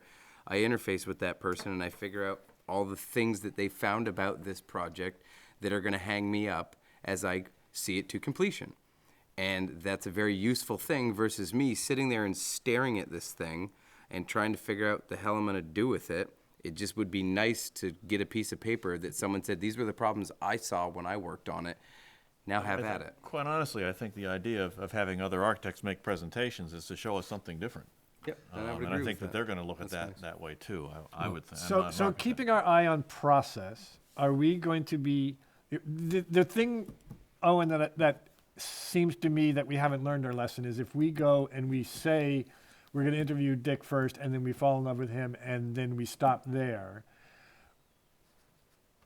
you know, that's not a circumvention of the process, but it's, you know, is it what we're outlining, you know? And if we say that our process is to do that, and then we say, oh, no, we want to look further, then we're doing the same wishy-washy thing that we do on our process a lot of times. So my feeling is that let's take on the most logical burden and process that we can, which is to, in my mind, look at this, you know, re-invite the 6 people, and just from the get-go, so everybody's on the same plane. We, you know, Dick has a certain advantage in that he has had, you know, he has a trusted ally, or Ben has a trusted ally in Dick. They have shorthand in conversation now. You know, they've been through that. That's fine. He has an advantage, but that advantage is not significant enough, or it doesn't help us either. In this, it's you said that choosing Dick would be a long-term savings of time. It's actually a short-term savings of time. It doesn't help us in the long term because it doesn't necessarily get us the best product. So let's, for purposes of outlining how the process is going to be, let's at least take a straw vote, or, you know, have some official indication of, are we going to deal with the 6 finalists that the ad hoc committee came up with, or are we going to do something different? And if I could, No, I'm going to Sure. step in here. I'd like to draw a little parallel to another experience that we have had quite recently. When the library committee set out on the first venture along this path, they interviewed put out an RFQ, got a number of architect firms that responded, interviewed a number of them. The winner on that one was Scott Simon Architects down in Portland. When we sent out this last RFQ, there was one firm that was missing from that whole list, Scott Simon Architects. Now, if we put this back out, are we in jeopardy of the same reaction from Dick Reed and Company? In that, look, I've been through it. I've given you my best shot. I can't, you know, I don't see, you know, you don't Isn't that seem his to. choice? Of course, that's possible. but I think there's We don't have any confidence in him by opening it back up to everybody. Is that maybe the perception? I think you're confusing ego with professionalism. I mean, this is Okay, I this is just a want to make normal- sure that we are aware Right. that if we put it out to 6, we may only get 5. But this is, you know, given that it didn't pass at the ballot box, and given the particulars of Rockport, it's not an inappropriate thing for us to do at this stage. There is a whole new committee dealing with this. So, you know, as Rick said, why don't we get all the information? Why don't we go through a miniature version of what ad hoc committee did so that we can make it Okay. equally informed? Because we're also 5 different people than the 12 people on that committee.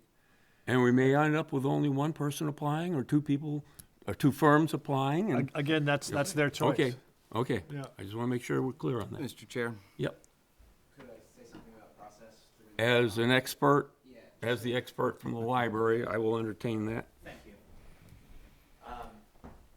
Just as a process statement about going through the same type of thing that we went through as the Ad Hoc Library Planning Committee, I would urge you, before you just say we're going to go for these 6, to maybe rewatch those meetings, maybe interface with some of the people from the Ad Hoc Library Planning Committee. There was a large discrepancy between 6 and number 1. And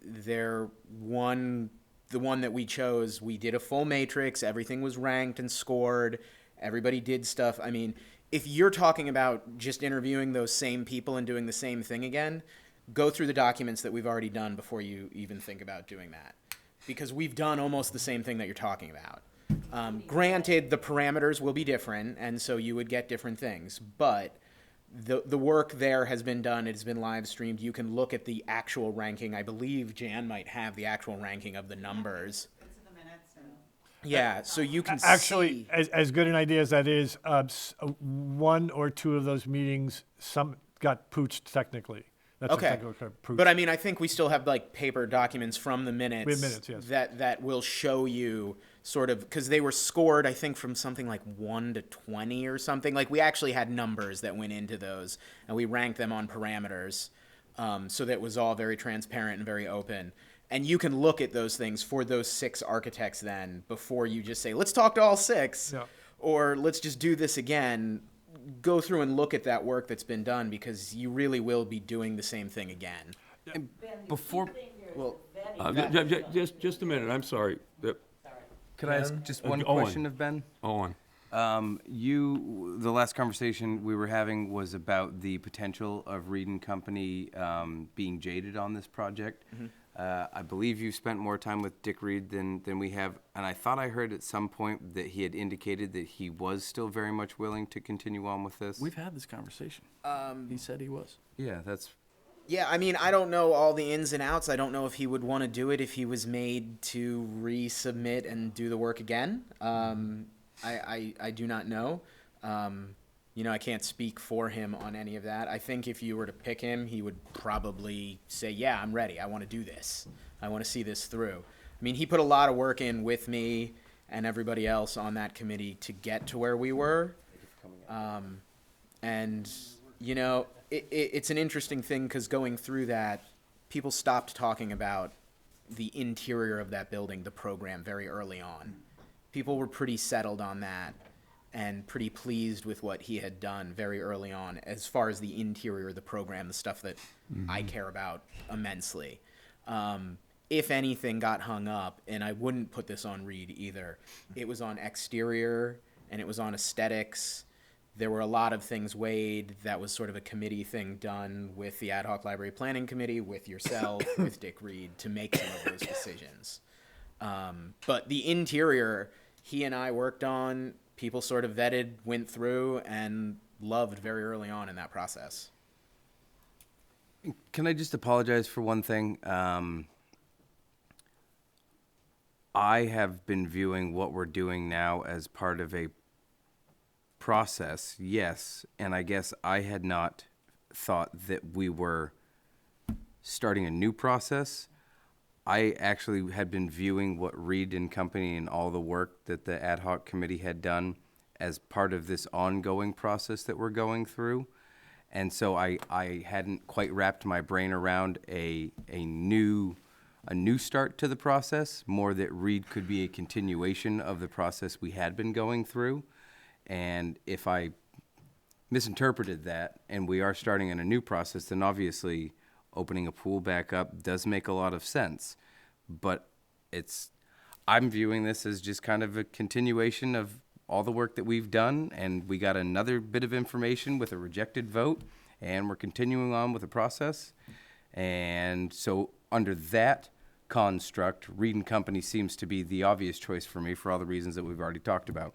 But if we are defining a new process to go forward from, then the idea of 6 makes more sense.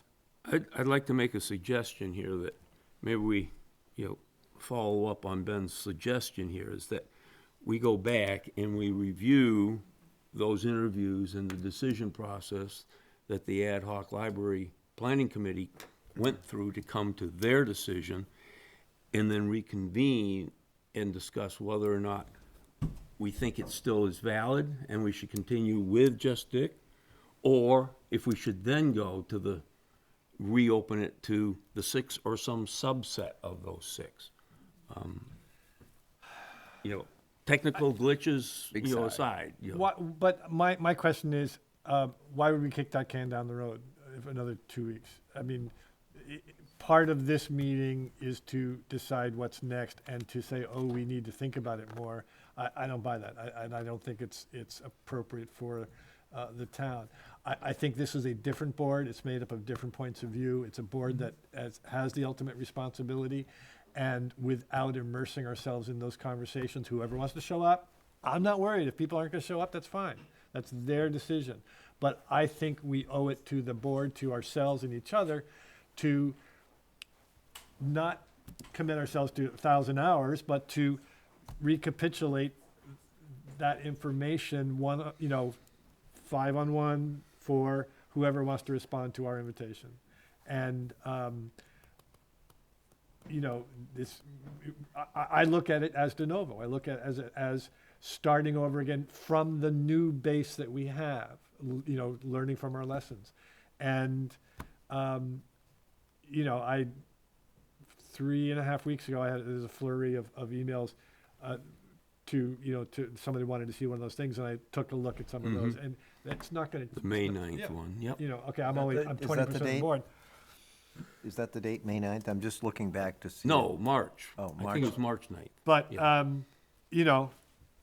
The ad hoc library committee went about it in the way that they chose to go about it, and we get to go about it in the way that we choose. And they may not be very similar at all. And it's different personalities, different experiences, different, the other thing is we have to have the 10,000-foot picture for the. So if we invite them in, when are we going to invite them in? How long are we going to give them to Well- present to us? I think those are details we can work out later, quite honestly. I'm going to suggest that we, at the very least, have a straw vote or a straw saying that we would start with the 6, but I think Ben's suggestion of looking at the matrix and the meetings is worthwhile. And I don't remember how those rankings came, and if there was, if the top Well, they three were in the minutes. I know, Yeah. but if the top 3 were way above, and then the bottom 3 were. The top two were had 90% of the votes.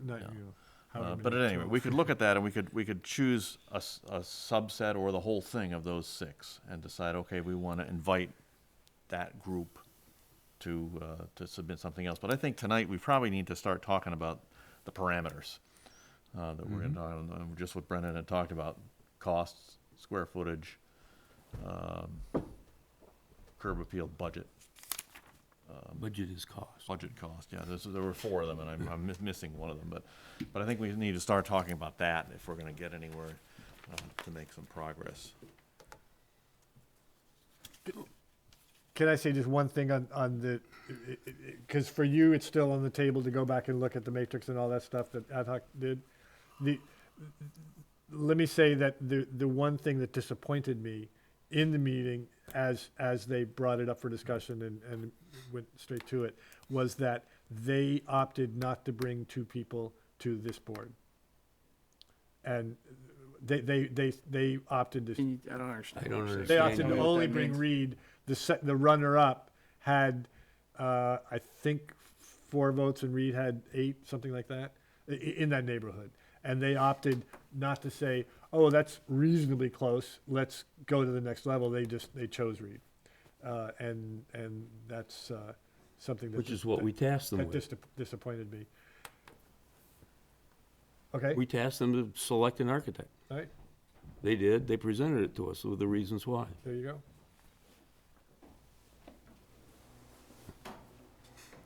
So I guess I would ask then is, how does that inform the process we move forward with? I don't necessarily agree with that we tasked them to bring one. But in any event, so But as we're taking on that role now, so how does Well, that? then are we?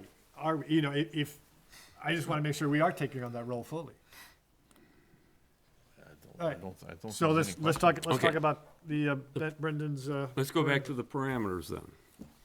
One of them was cost. One was curb appeal. What was the third one? Square footage. Square footage and program, I think, were the other ones, and they all sort of go hand in hand. Did we miss one, Brendan? No. I mean, site. Well, That's done. already We figured that picked one out. Yeah, but they need to know. Yeah, Oh, obviously, but the ones we have to discuss are, So cost, curb appeal, square footage, and programming. What was the 4th? yeah. Programming. Well, we're going square footage dash programming Square footage dash programming. Cool. Yeah. because they are linked. So to me, these are Oh, 4 ways of describing what this board envisions in a library. It's, the architect is gonna be calling on their own skill and experience to decide whether those four parameters can all coexist, whether there is a solution within, which is why, for me, I would hope that we Give a range. provide a range. Okay.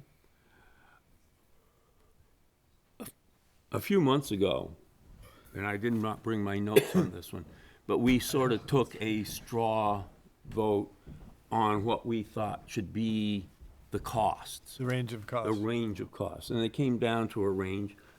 My recollection is that the low range was like either 2.5 or 2.8, and the upper limit was around 3.3 or 3.5. I remember Jeff was the outlier on the Well, upper end. I think I may have been on the lower end, I'm not sure. And I forget who was on the low end, but And I'm kind of readjusting my low end. I feel a little more comfortable with 3 to 3.5 being a good range. I could try to brain dump and explain why, but I'll just leave it there. And we had it as two factors. What the taxpayer should bear, what we think should be raised Yep. through contributions. And those, for the most part, were fairly equal. There was one that I think was, 1.2 and 1.8 or something, and I probably exaggerated that a little bit. I apologize for not bringing those notes. Well, but the architect Is doesn't that need to divide know. gonna matter to? The architect doesn't care about that. They'd need to, Yeah. just need to know the total budget. Or We'll figure out. Or as was pointed out, a range. You know, Right, We right, want that's it what I said. between, throwing out numbers, 2.8 and 3.2, you know. Well, no, I'm just Yeah, yeah, no, throwing I- out numbers. I'm You got just- other numbers, please, We're asking you, it's, maybe it's 3 to 3.4, or 3 to 3.3. I think maybe it's worth just to say it. I think the primary reason that I've upped my lowest threshold to kind of 3 million is I'm having a hard time envisioning how we give Ben an appropriate library for our town. As much as that's tough for me to say, because I talk to a lot of people where cost was a big factor, and I want to be respectful of that. But going through this kind of after process and talking about shrinking it down, I'm really concerned. And I felt like that was a good, appropriate sized building for your neighborhood, for our town. It met a lot of the needs. And I am very much concerned that we will allocate resources towards an architect that will start working on an inappropriate library for our town. In terms, inappropriate as in too small? As in, Or- yes, For too, the- for the too small, programs that- not able to even fulfill the things that we kind of already have as staples of what we do, and extremely limit the ability for growth, extremely limit a lot of things.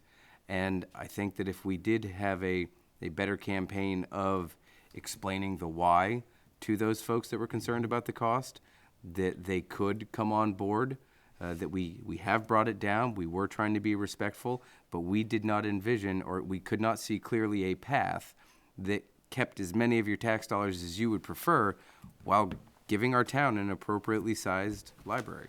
But then let me ask you the question. Are you good with the program that Ben has last presented to us, which was around 77? Again, that was for a one-story building. Yeah. Well, we leave that to the Well, architect, yeah, though. but you gave us the parameters of of the programs and the sizes for those programs. That was not. You didn't cut programming. He cut a bunch Yeah, of I know. blank space. But Yeah, all he did But you specified the programming space that you needed, that you felt should be accomplished or accommodated in there. Fiction should be X size. Yes. Nonfiction should be X size. Children area should be X size. Yes, I did not cut most program things. Yeah. But You Are did we- cut staff space, as I recall, to Yeah, a certain and extent. I would and- need to put some of that back in if it was 2 stories. Well, again, I think we let the Depending on the architect. yeah, we let the architect work magic on it. Well, exactly. I think a range would be okay. Yeah. Yeah, but are we good with that as, No, I'm not. no? Not with the 75, 35. Again, that's the numbers. That, Oh, that okay, was spent 75, with 35, cuts okay. was 7,535. I thought you were trying to come up with a 100% estimate of 75 and 35. No, I would feel more comfortable having the range be what this library the ad hoc library committee came up with, which was the 8750 that we approved, and then going down, having our bottom end be about 8,000 square feet. So from Total, yeah, you mean total no, square this was feet? the programming, and then he's gonna have to put the accoutrement in there, so that will grow. But as far as programming space, I'm looking at programming numbers, right? When I say what Reed came up with was 8,538 square feet of programming space. That was a total. Total programming. That was the elevators. That was the gross square that was the footage. gross- Yeah. No. Rick? No, 'cause the gross was 92. 90 something. Yeah. No, that was 93.75. programmed. So you want to put the lower limit at 8,000. what was already voted down? No, I would. No, put 8,000 That is would be the less than- higher limit. The higher limit would be the 8,750. Well, I would say the higher limit ought to be the 8,500, which was in the last proposal, because that was, Ben has told us many times, that was the perfect Okay, library for okay, I'm Rockport. cool with that. And then the low end being 8,000. Programming space. Yes. Then I don't think we're cutting the size at all, really. Well, we're giving them 500 square feet of flexibility. If they come back and they say you've given us an Which is unrealistic thing, 7%. I think the number that's gonna matter more is the budget number, because if we give them a budget the number and then thing. we give them a square foot number and they come back and say, this does not compute. You know, but if it comes back and they say this does compute, then you know. we found If- gold. If we were to give them one or the other, I would rather give them the budget number and have them make magic. I agree with I'm cool with that. Jeff on that. Yeah. So, But I want to 5 also, minutes ago, we were talking about budget. and I want to ask, are we including specificity in regards to parking and access? Part of the program. It's understanding the patrons of the library and the conversation that's gone in this town for the last 2 years. But I think we need to clearly set that out. That the parking, it needs to be at least as much parking as was in the Reed proposal. And you can't, it's hard to quantify it, but as I said in one meeting, you know, you want the parking to be welcoming, and parallel parking along the street is not welcoming for a lot of people. So I think we need to, that may be a little bit of a squishy definition, but I think an architect is gonna look at that and say, well, they had, I forget how many angled parking spots there were. 14. 10 or 12, 14 were there? Yeah. And I had 14, so I need at least that many, and it would be better if we had more. But I think the budget number is gonna be the number that really drives this, quite honestly. Okay. I would love to hear thoughts on folks that think that 3 to 3.5 is not appropriate, and I'd be welcoming of that. My suggestion would be 2.9 to 3.4.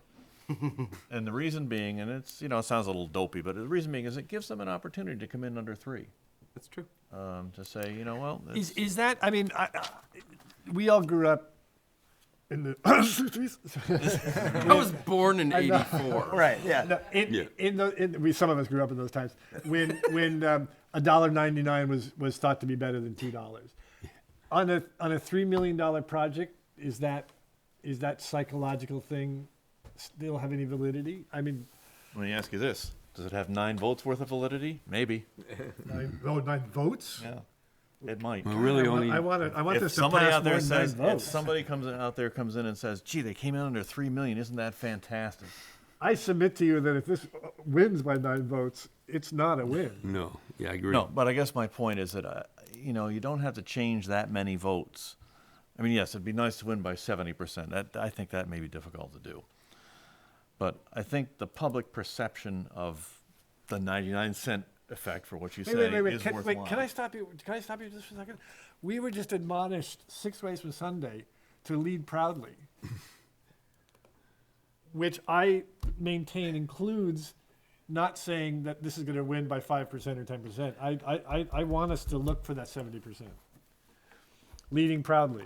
But I could lead proudly with something with that somebody 68. came in with a budget that was a little bit lower than perhaps some folks thought we might come in at. I could lead proudly with that. All right, well, no, I get And that. I mean, you give the range. I mean, like I say, but I think I don't know. It's just. I think it does tell the architect that, hey, you know, we had a $4 million project. It didn't pass.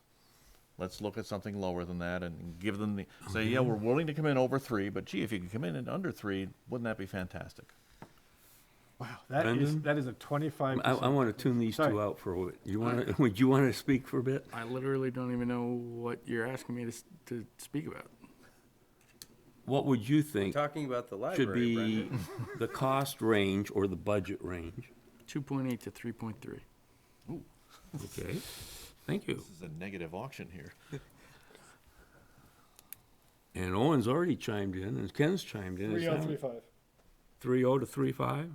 Okay. Okay, Bill, you're up. And, yeah, I'll stay with my 2.28 to 3.2.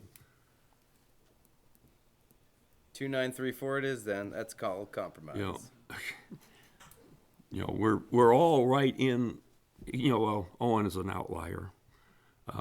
Always have been. Yep. I But mean, your low number was, I mean, you could take higher these than a numbers and say couple. 2.8 to 3.5 if you wanted, and it Yeah. covers all of us. mm-hmm. And I'm okay with that.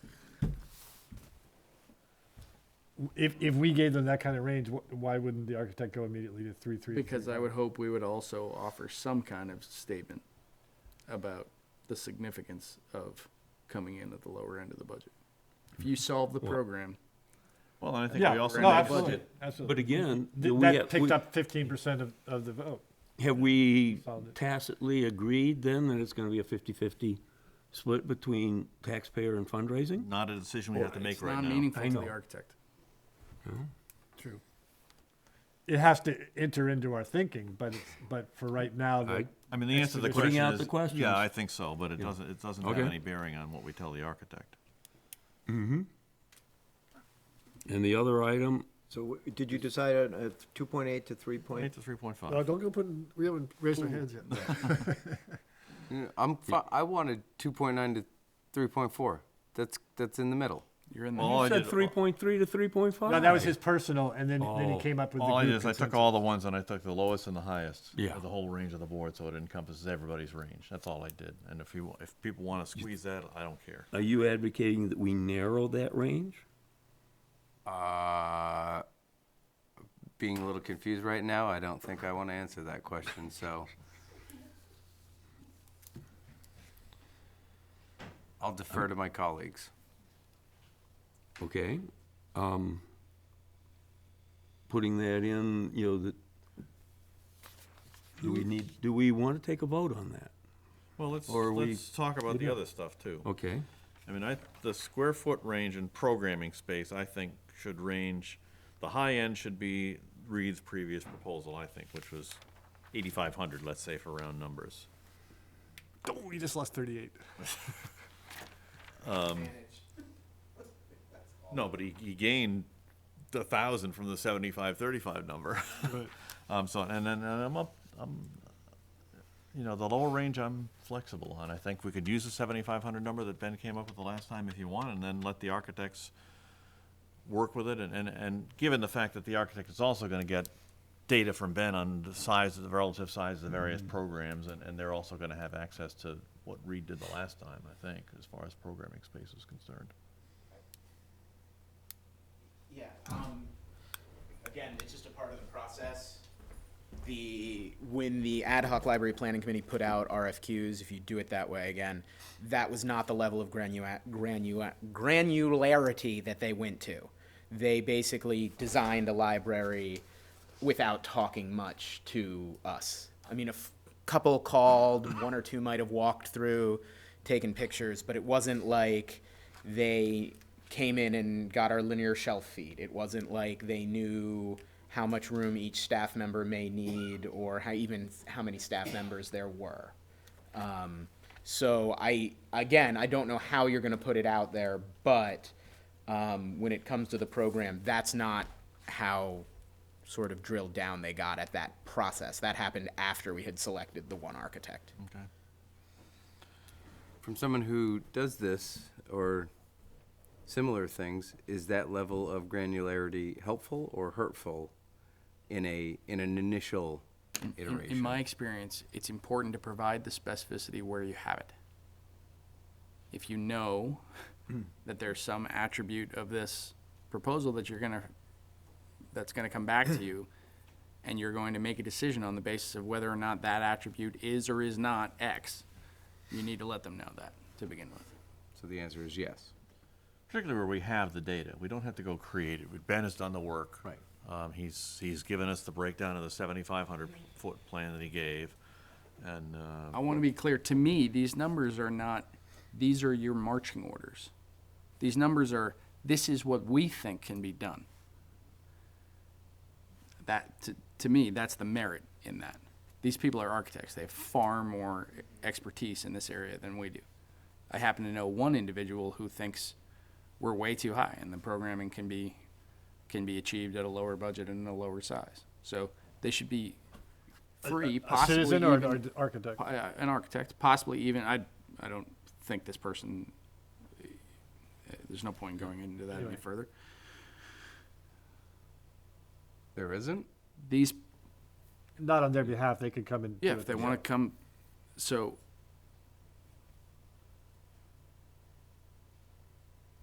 To me, these are not instructions. They are an opportunity for the architect to evaluate us and decide whether we're living in the real world. No, that's reasonable. Okay, so we are sort of okay with 7,500 to 8,500 square feet. Now, are these, and here I think we need to be specific. Are these program space, or is this gross square footage? This is program space. program space. We've already been. That's through what that. that's I what just everything wanna has make sure been about done, that. yeah. Okay. Now, let me look at the other side of the coin. In terms of Brendan's cogent statement that this is as much an acid test about us as it is anything else, and for those people that at this point in the decision-making process appear to favor Dick Reed, does any of this make Dick Reed look at us and say they're not real? They being the select board. And is there any modification of that we want to do in that respect? This should go beyond any one architect. I agree with that. I just wanted to, because we've, Well, but I think the question is, I think if you ask the question and leave Dick Reed's name out of it and just say, is any architect going to look at this and say, you're out of your mind? It's a legitimate question. that gets right back to what Brendan was saying. Yeah. I And so I think, we know that we had an 8,500 square foot program for $4 million. That's the proposal we got the last time. If we go down to 7,500 feet, I don't know how these, you can't do it by percentage, but it seems to me that 75% or 7,500 square feet and 3.5 in my feeble brain would be doable. To me, these numbers are believable Yeah. so far. I don't see any, but it's not, but my opinion is not the one that counts. Right. It's the people you put the information out to and request. Yeah.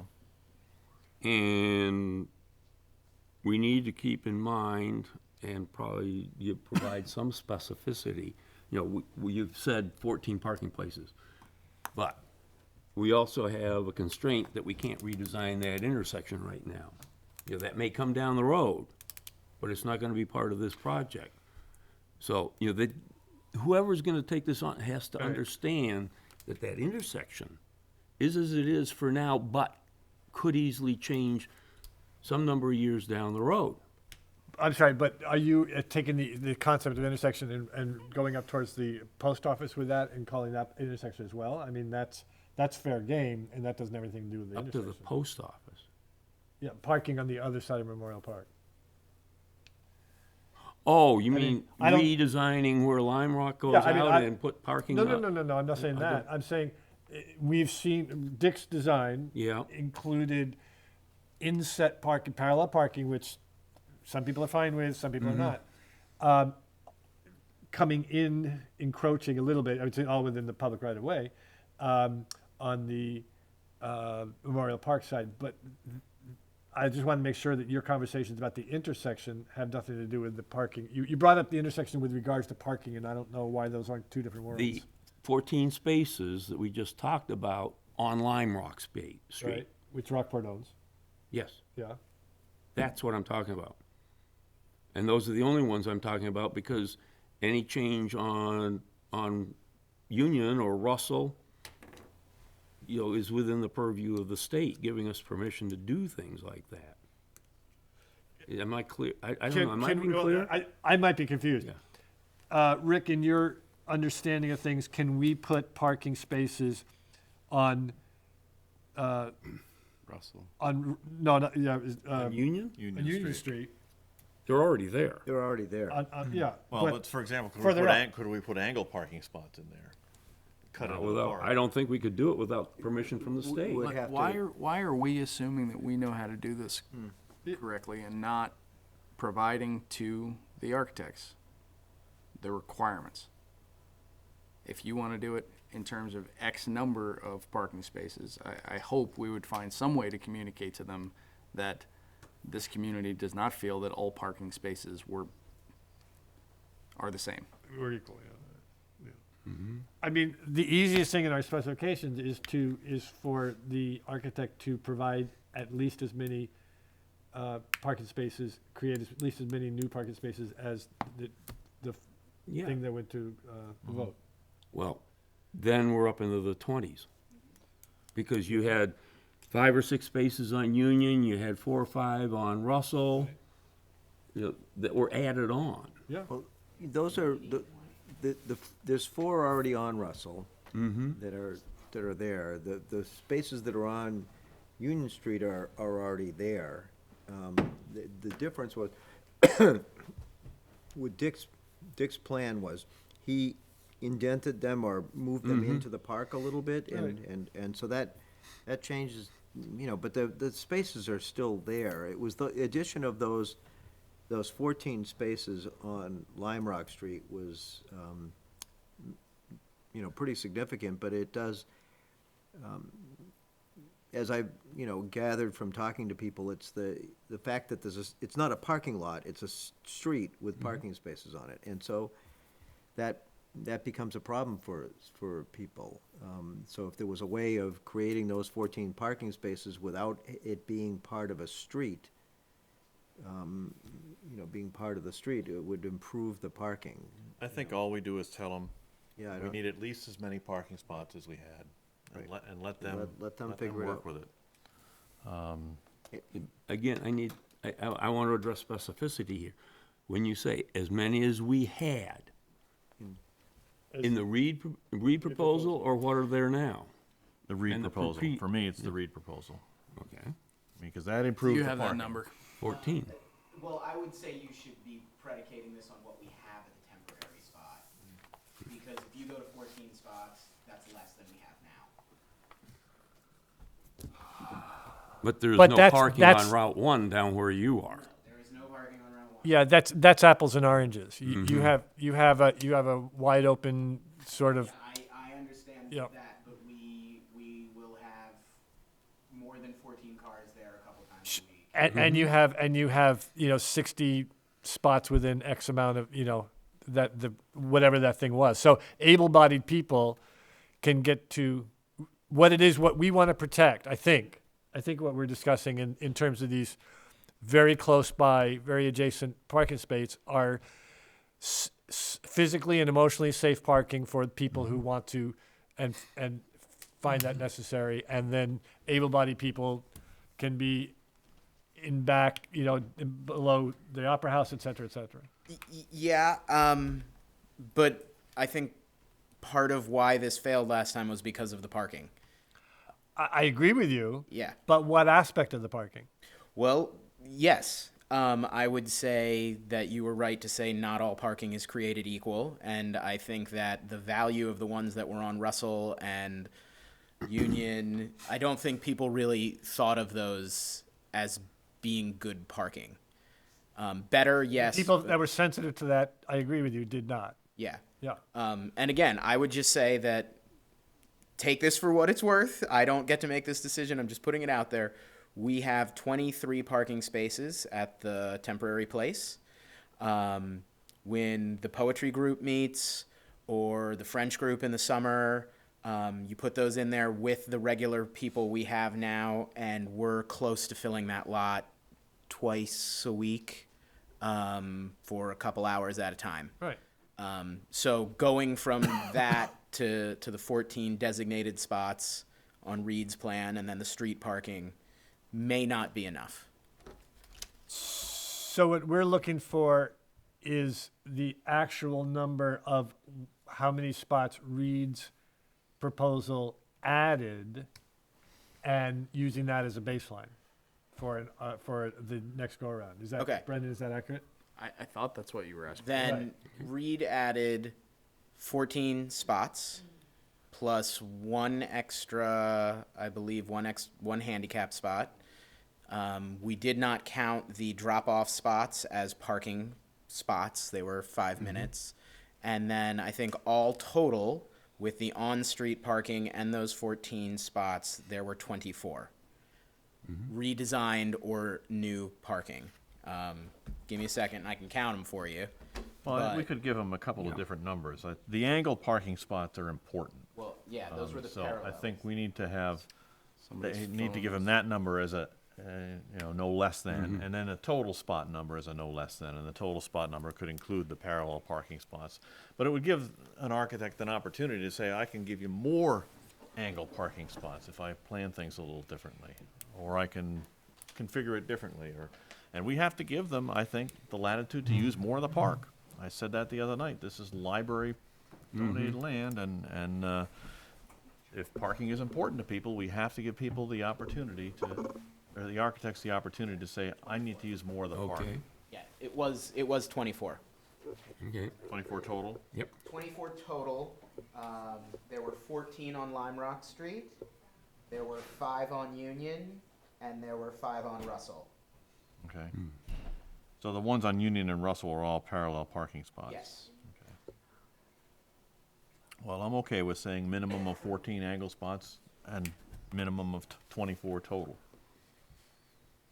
Well, that implies that those angled spots is the preferred disposition for those, as opposed to taking up more of the park and doing something else? Not necessarily. It says you gotta do at least this.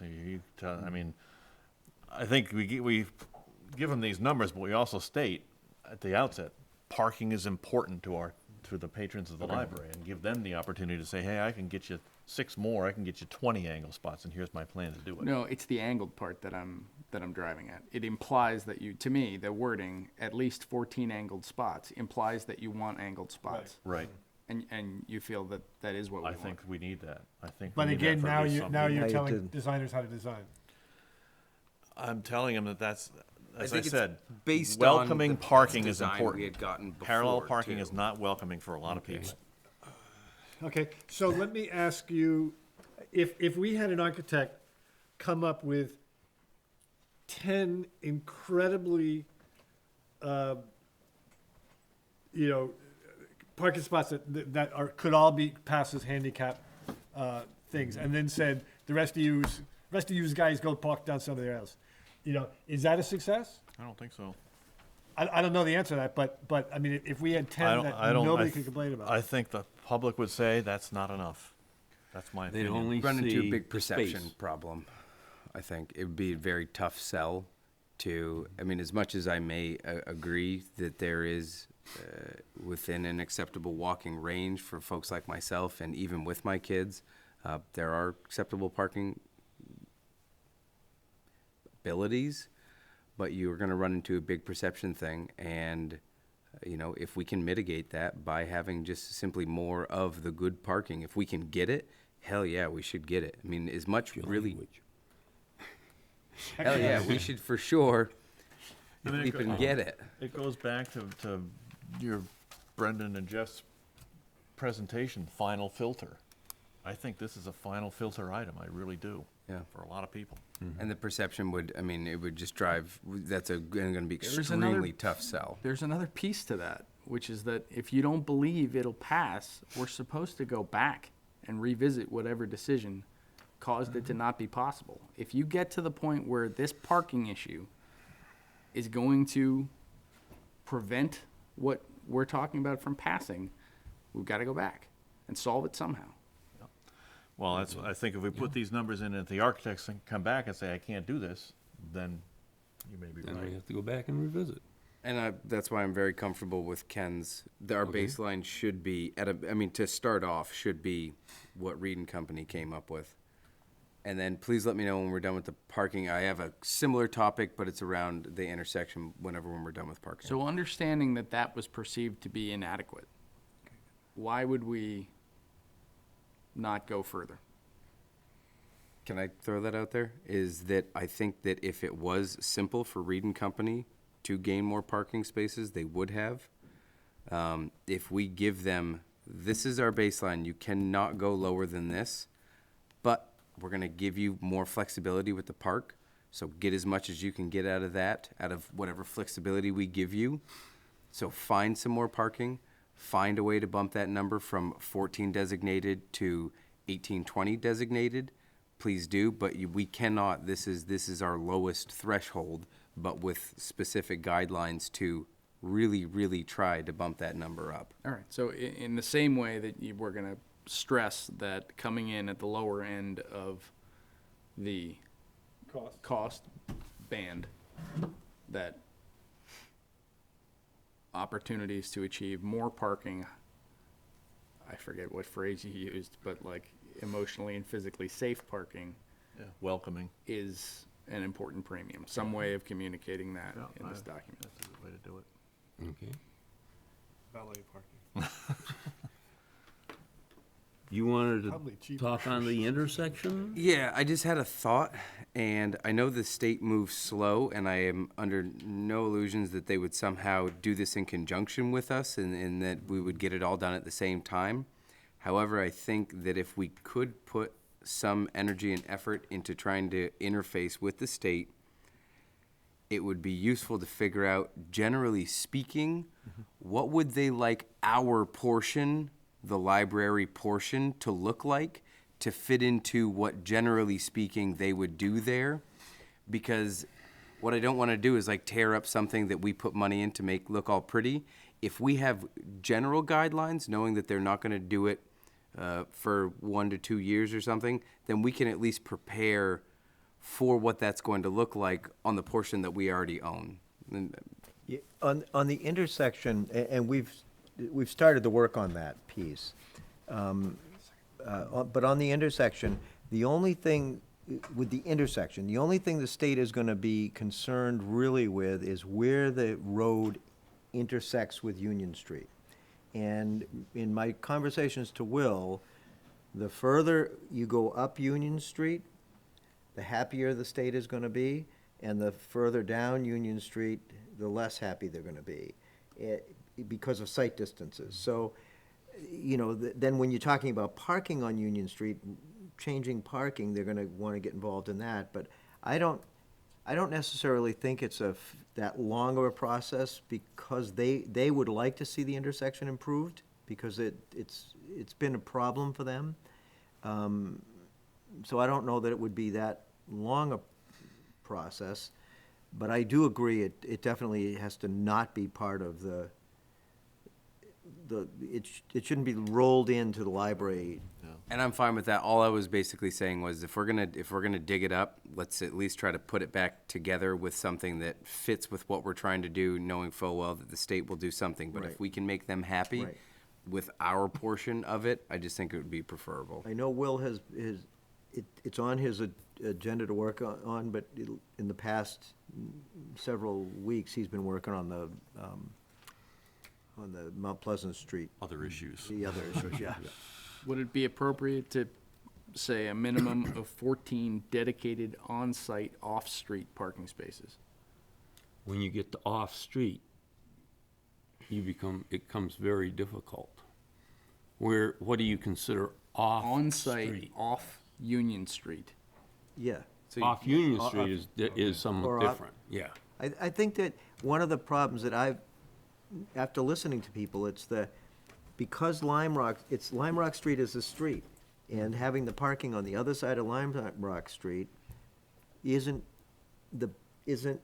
still having to cross the street, and it became a problem. I'm Yeah. not making any I expectation like that the your- architect is gonna solve it by putting it in the form of 14 angled spaces that happens to be on one side of Lime Rock Street. Yeah.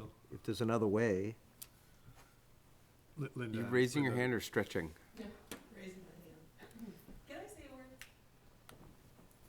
Are we good to have the press say a word here at this point? Is this as a member of the I think we probably can't then. You can't take a comment No, I'm joking about being a member of the press. No, Yeah, okay. Are we have public comments That's what I'm- closed? Yeah. Yeah, I was pointing out her thing, I wasn't. Linda is a heavily involved member of our community, Okay. and I would be almost Owen, offended if we didn't please. allow her to say her thoughts because she happened to have a job. Brendan has a point. We've already had public comment. Now, what's the rest of you? This is an evolving conversation, and I'm fine with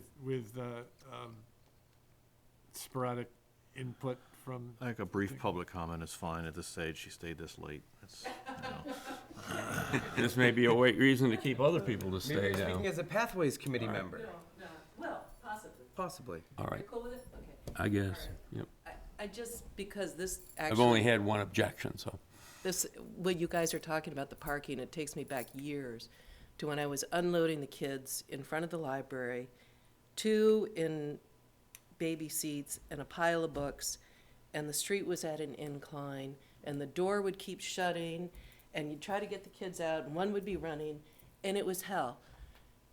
Also unloading a mother in her late 80s, the same thing. So when you're talking about parking, you're talking about welcoming or the number and so forth. It's about quality parking and how you translate that or how you suggest that to your architect. I think it's really important because you heard the woman, the 87-year-old woman, same issue. And I think somewhere on that street you can do something, either level it out or whatever, and yes, have the other people hike, but create 4 or 5 or 6 quality places for mothers and kids and the elderly, and put that in so that they understand, because I don't know that architects truly do understand ultimately what it's like to haul those creatures and books and et cetera out. Thank you. Okay.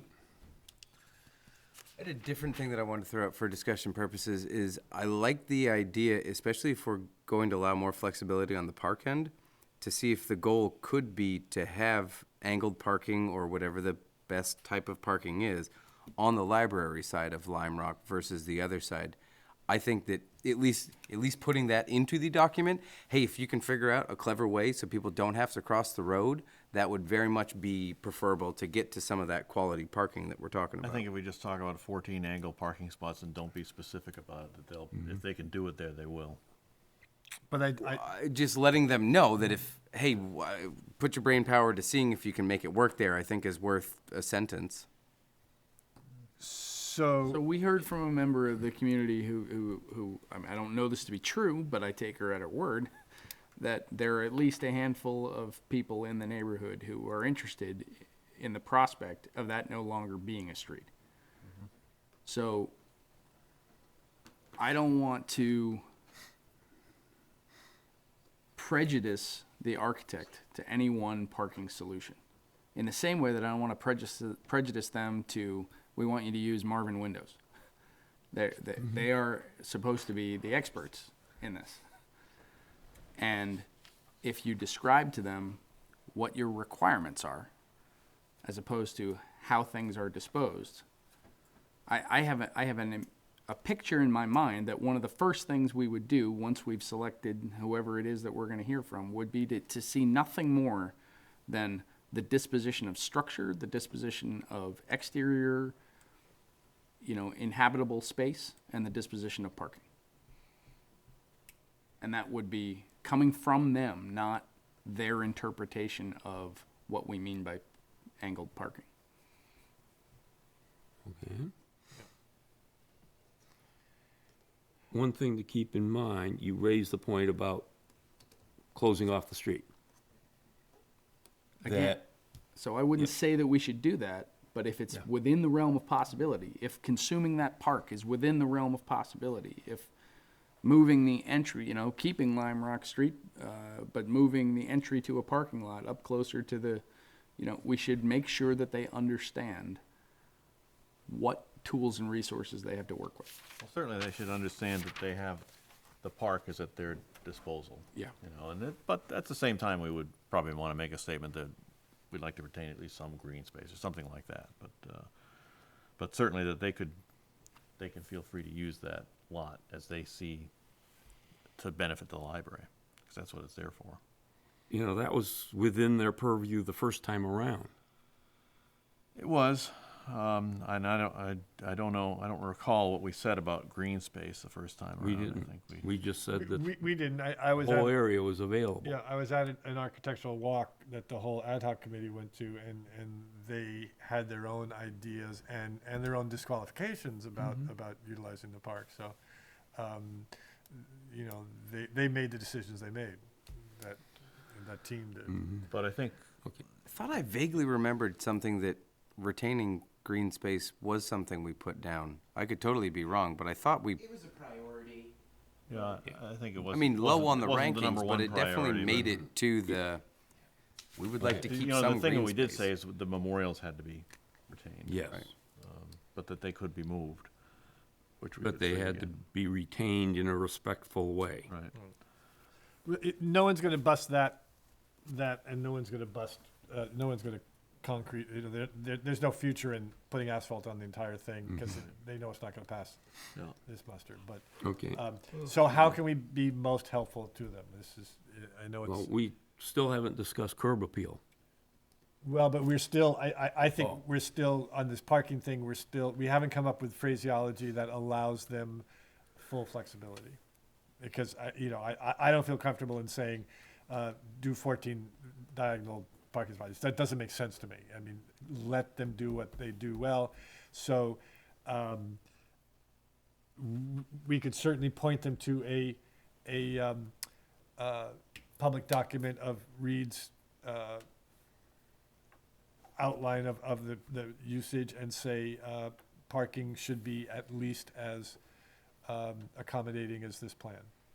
Does that do it for us? That's fine for me, actually, at least. And Can- then I think. Can we move on? I think we can tell them, we have to tell them they can use the park as they see fit. They can include the park within their design.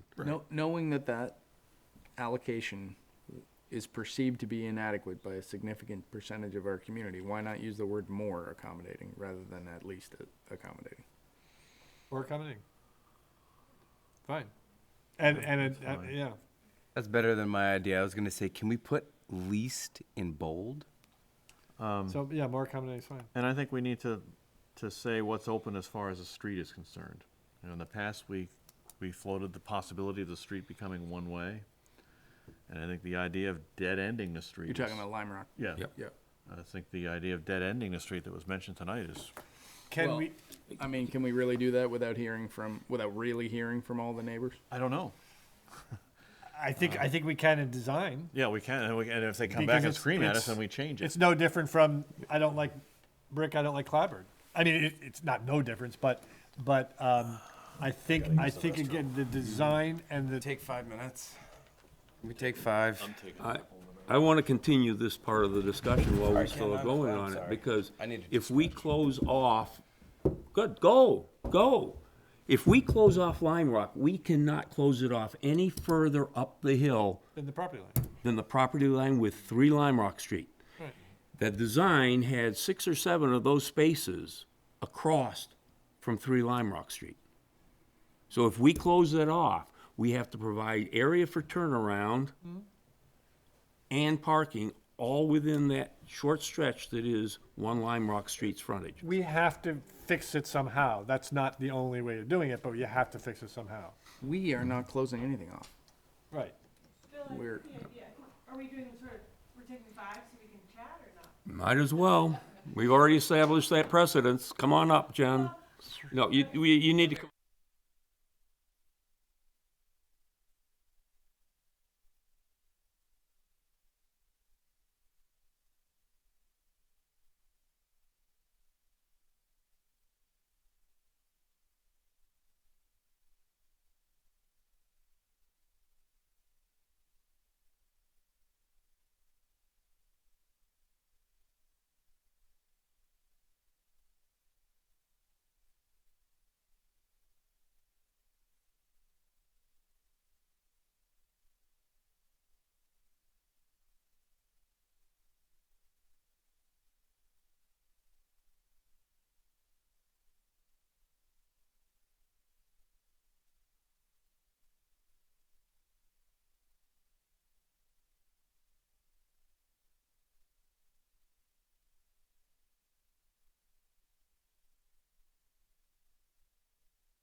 back.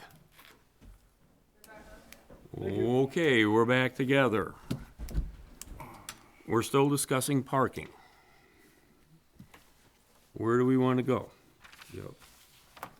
More accommodating, more spaces, at least as, we seem to be wrapped up on, what are they, adjectives or adverbs?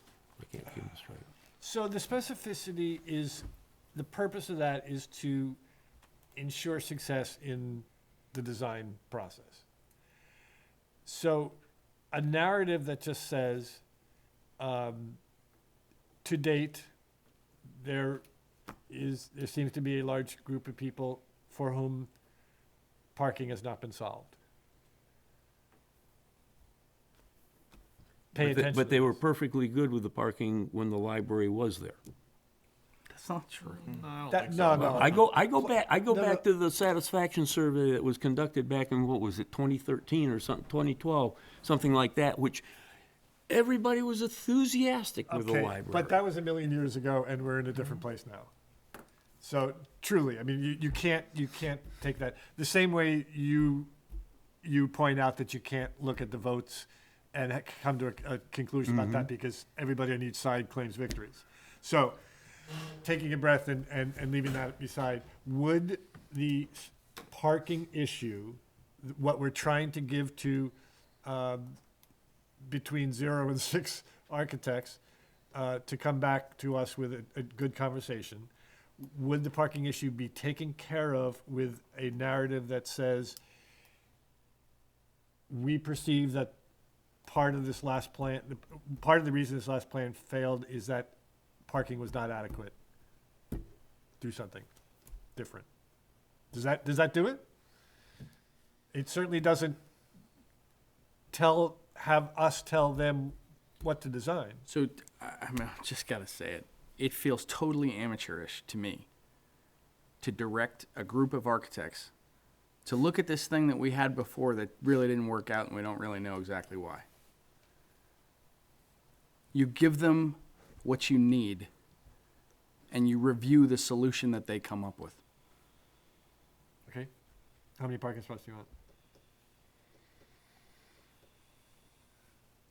Who is that question directed at? Anybody? Oh. Toss it out, work on it, and we come to a conclusion. I mean, we had the numbers we had out with a 14 angle and 24 total, at least. More than. Brendan points out that people perceived that as insufficient. Well, we think they did. But was it because it wasn't on the same side of the street as where the building was gonna be? Or they didn't see it as part, the parking along Union or Russell as being part of the parking for the library, Probably. So I think, let me just put into words one of the issues that we're having. I think Brendan is guiding us in a reasonable place, but it's not like having one client or a husband and wife or one boat or one house. It is such an amalgaming, a variation of citizens' input. So there may be parts of this specificity where we pull back initially. This is just the beginning of the conversation. And one hopes that in any narrative aspect, the architects would come back and say, either tell us more, or they would say, we think we psyched it out. This is what we have. Does that make it any more palatable to you? No, I mean, to me, this doesn't seem that hard. You have someone who is in a position to know tell us that the library needs 20 parking spaces. Right. So No, you said 23 is what they have at the temporary site right now. right. That was, he said, was a minimum. All right. All right, 23 parking spaces, That's not counting the ones in the back. of which X are allowed to be off-site,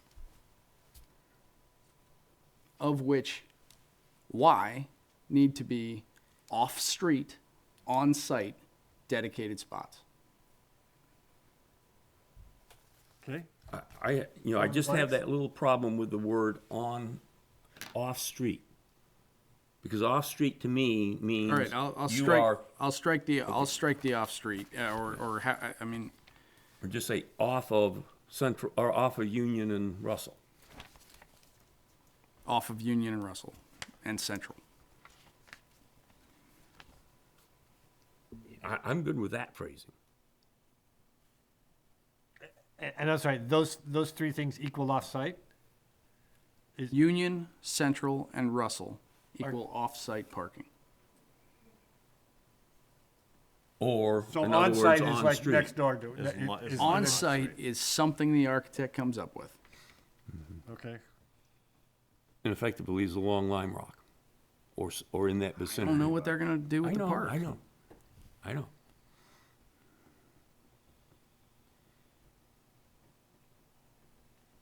I just don't want confusion being that on-site means it has to be on. On-site does One not Lime Rock. necessarily mean on the library side of Lime Rock. Does that help?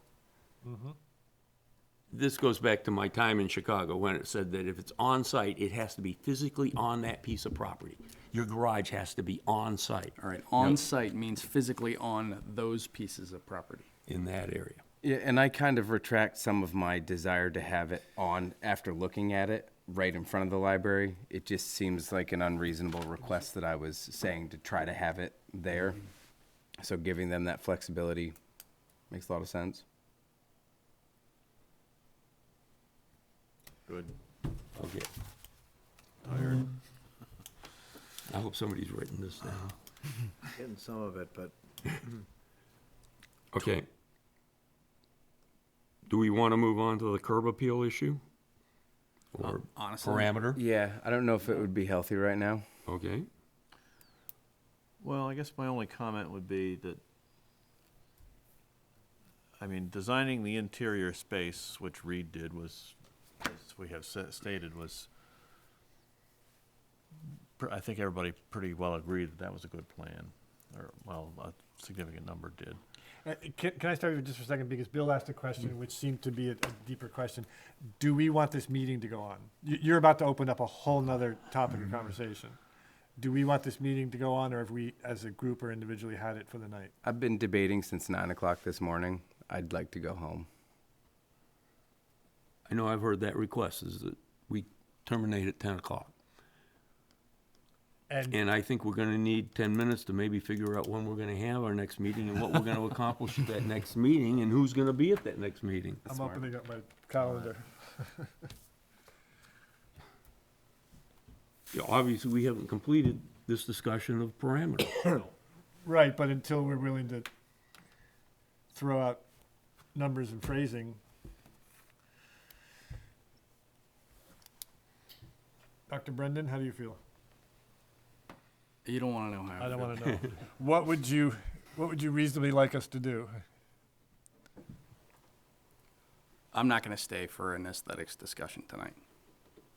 And I actually think that spending a little time trying to figure out what I actually would like to see for the town, I would like to reflect on that a little bit more, kind of given off the cuff, considering how important of a factor that is, to spend some time looking around the town with that in my mind would be probably more helpful. Okay. Can we reconvene on Monday, April 3rd? Next week, Jeff's gonna be down in Portland. You said you were gonna be able to be back for our select board meeting on Monday. Monday, yep, you got me on Monday. But Brendan is out of town the whole week and is not gonna be available. Hence the reason I'm suggesting that we go on April 3rd, 2 weeks from today. I think that's all right with me. It's fine. 7 PM. Now, who do we want to invite to that meeting? Or do we want to invite anyone? I think or we're just ourselves? continuing our No, we're discussion. still doing Okay. our own. God, we would. I'm asking these questions so I know Sure, that we sure. don't have any misunderstandings. But I do have what would be helpful to gather between now and then to aid us in this? Well, I'll go back to my suggestion earlier that we go back and we look at least at the minutes of the Ad hoc Library Planning Committee when they were interviewing the last 6 and the discussions during. Do you have the scoring matrix for that? I believe they're in the minutes. I don't Okay. If you could get that scoring matrix and isolate it and email it, that'd be great.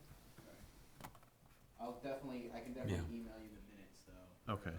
That's Or the link to the minutes, because they're up on the website. Yeah. They're up on the website. And this may be a stupid question. Is there anything from the comprehensive plan or the ordinances that would help us get anything resembling useful language about how we've tried to craft our town as far as building styles or building types or whatever that architects look at it and go, oh, I know what that means? No, I don't think so. Okay. We do not have architectural standards. Okay. Yep. So, Well, we do, but they don't. no, we don't have aesthetic architectural standards. No. We have, Well, okay. no garish For- colors. Right. Yeah. Anyway, But I think the answer is it's not necessarily going to be that helpful. And the comp plan is, like I said, the comp plan said build a new library at either one place or another place, so that doesn't help us either. Okay. this was yours. Yeah, it's Ben's. April 3rd. 7 PM. Is this? Before we kill each other, let's, Can't see that. It's too small. Rockport Opera, I'm just sending them. Oh, yeah, yeah. Meeting. Oh, good for you. You're learning from it will I think continue, it'll continue our discussion. continue the discussion on the parameters. We're gonna have to try and pull together what you. Yeah, I think we need to review what we've already done Right. too, Yep. so that we make sure that we all agree on what we kind of Okay. decided on, even though we didn't vote on anything. Well, we did. Well, you did. Or you did. the date, but we didn't Yeah. vote on any of the other stuff. No. Move to adjourn. Second.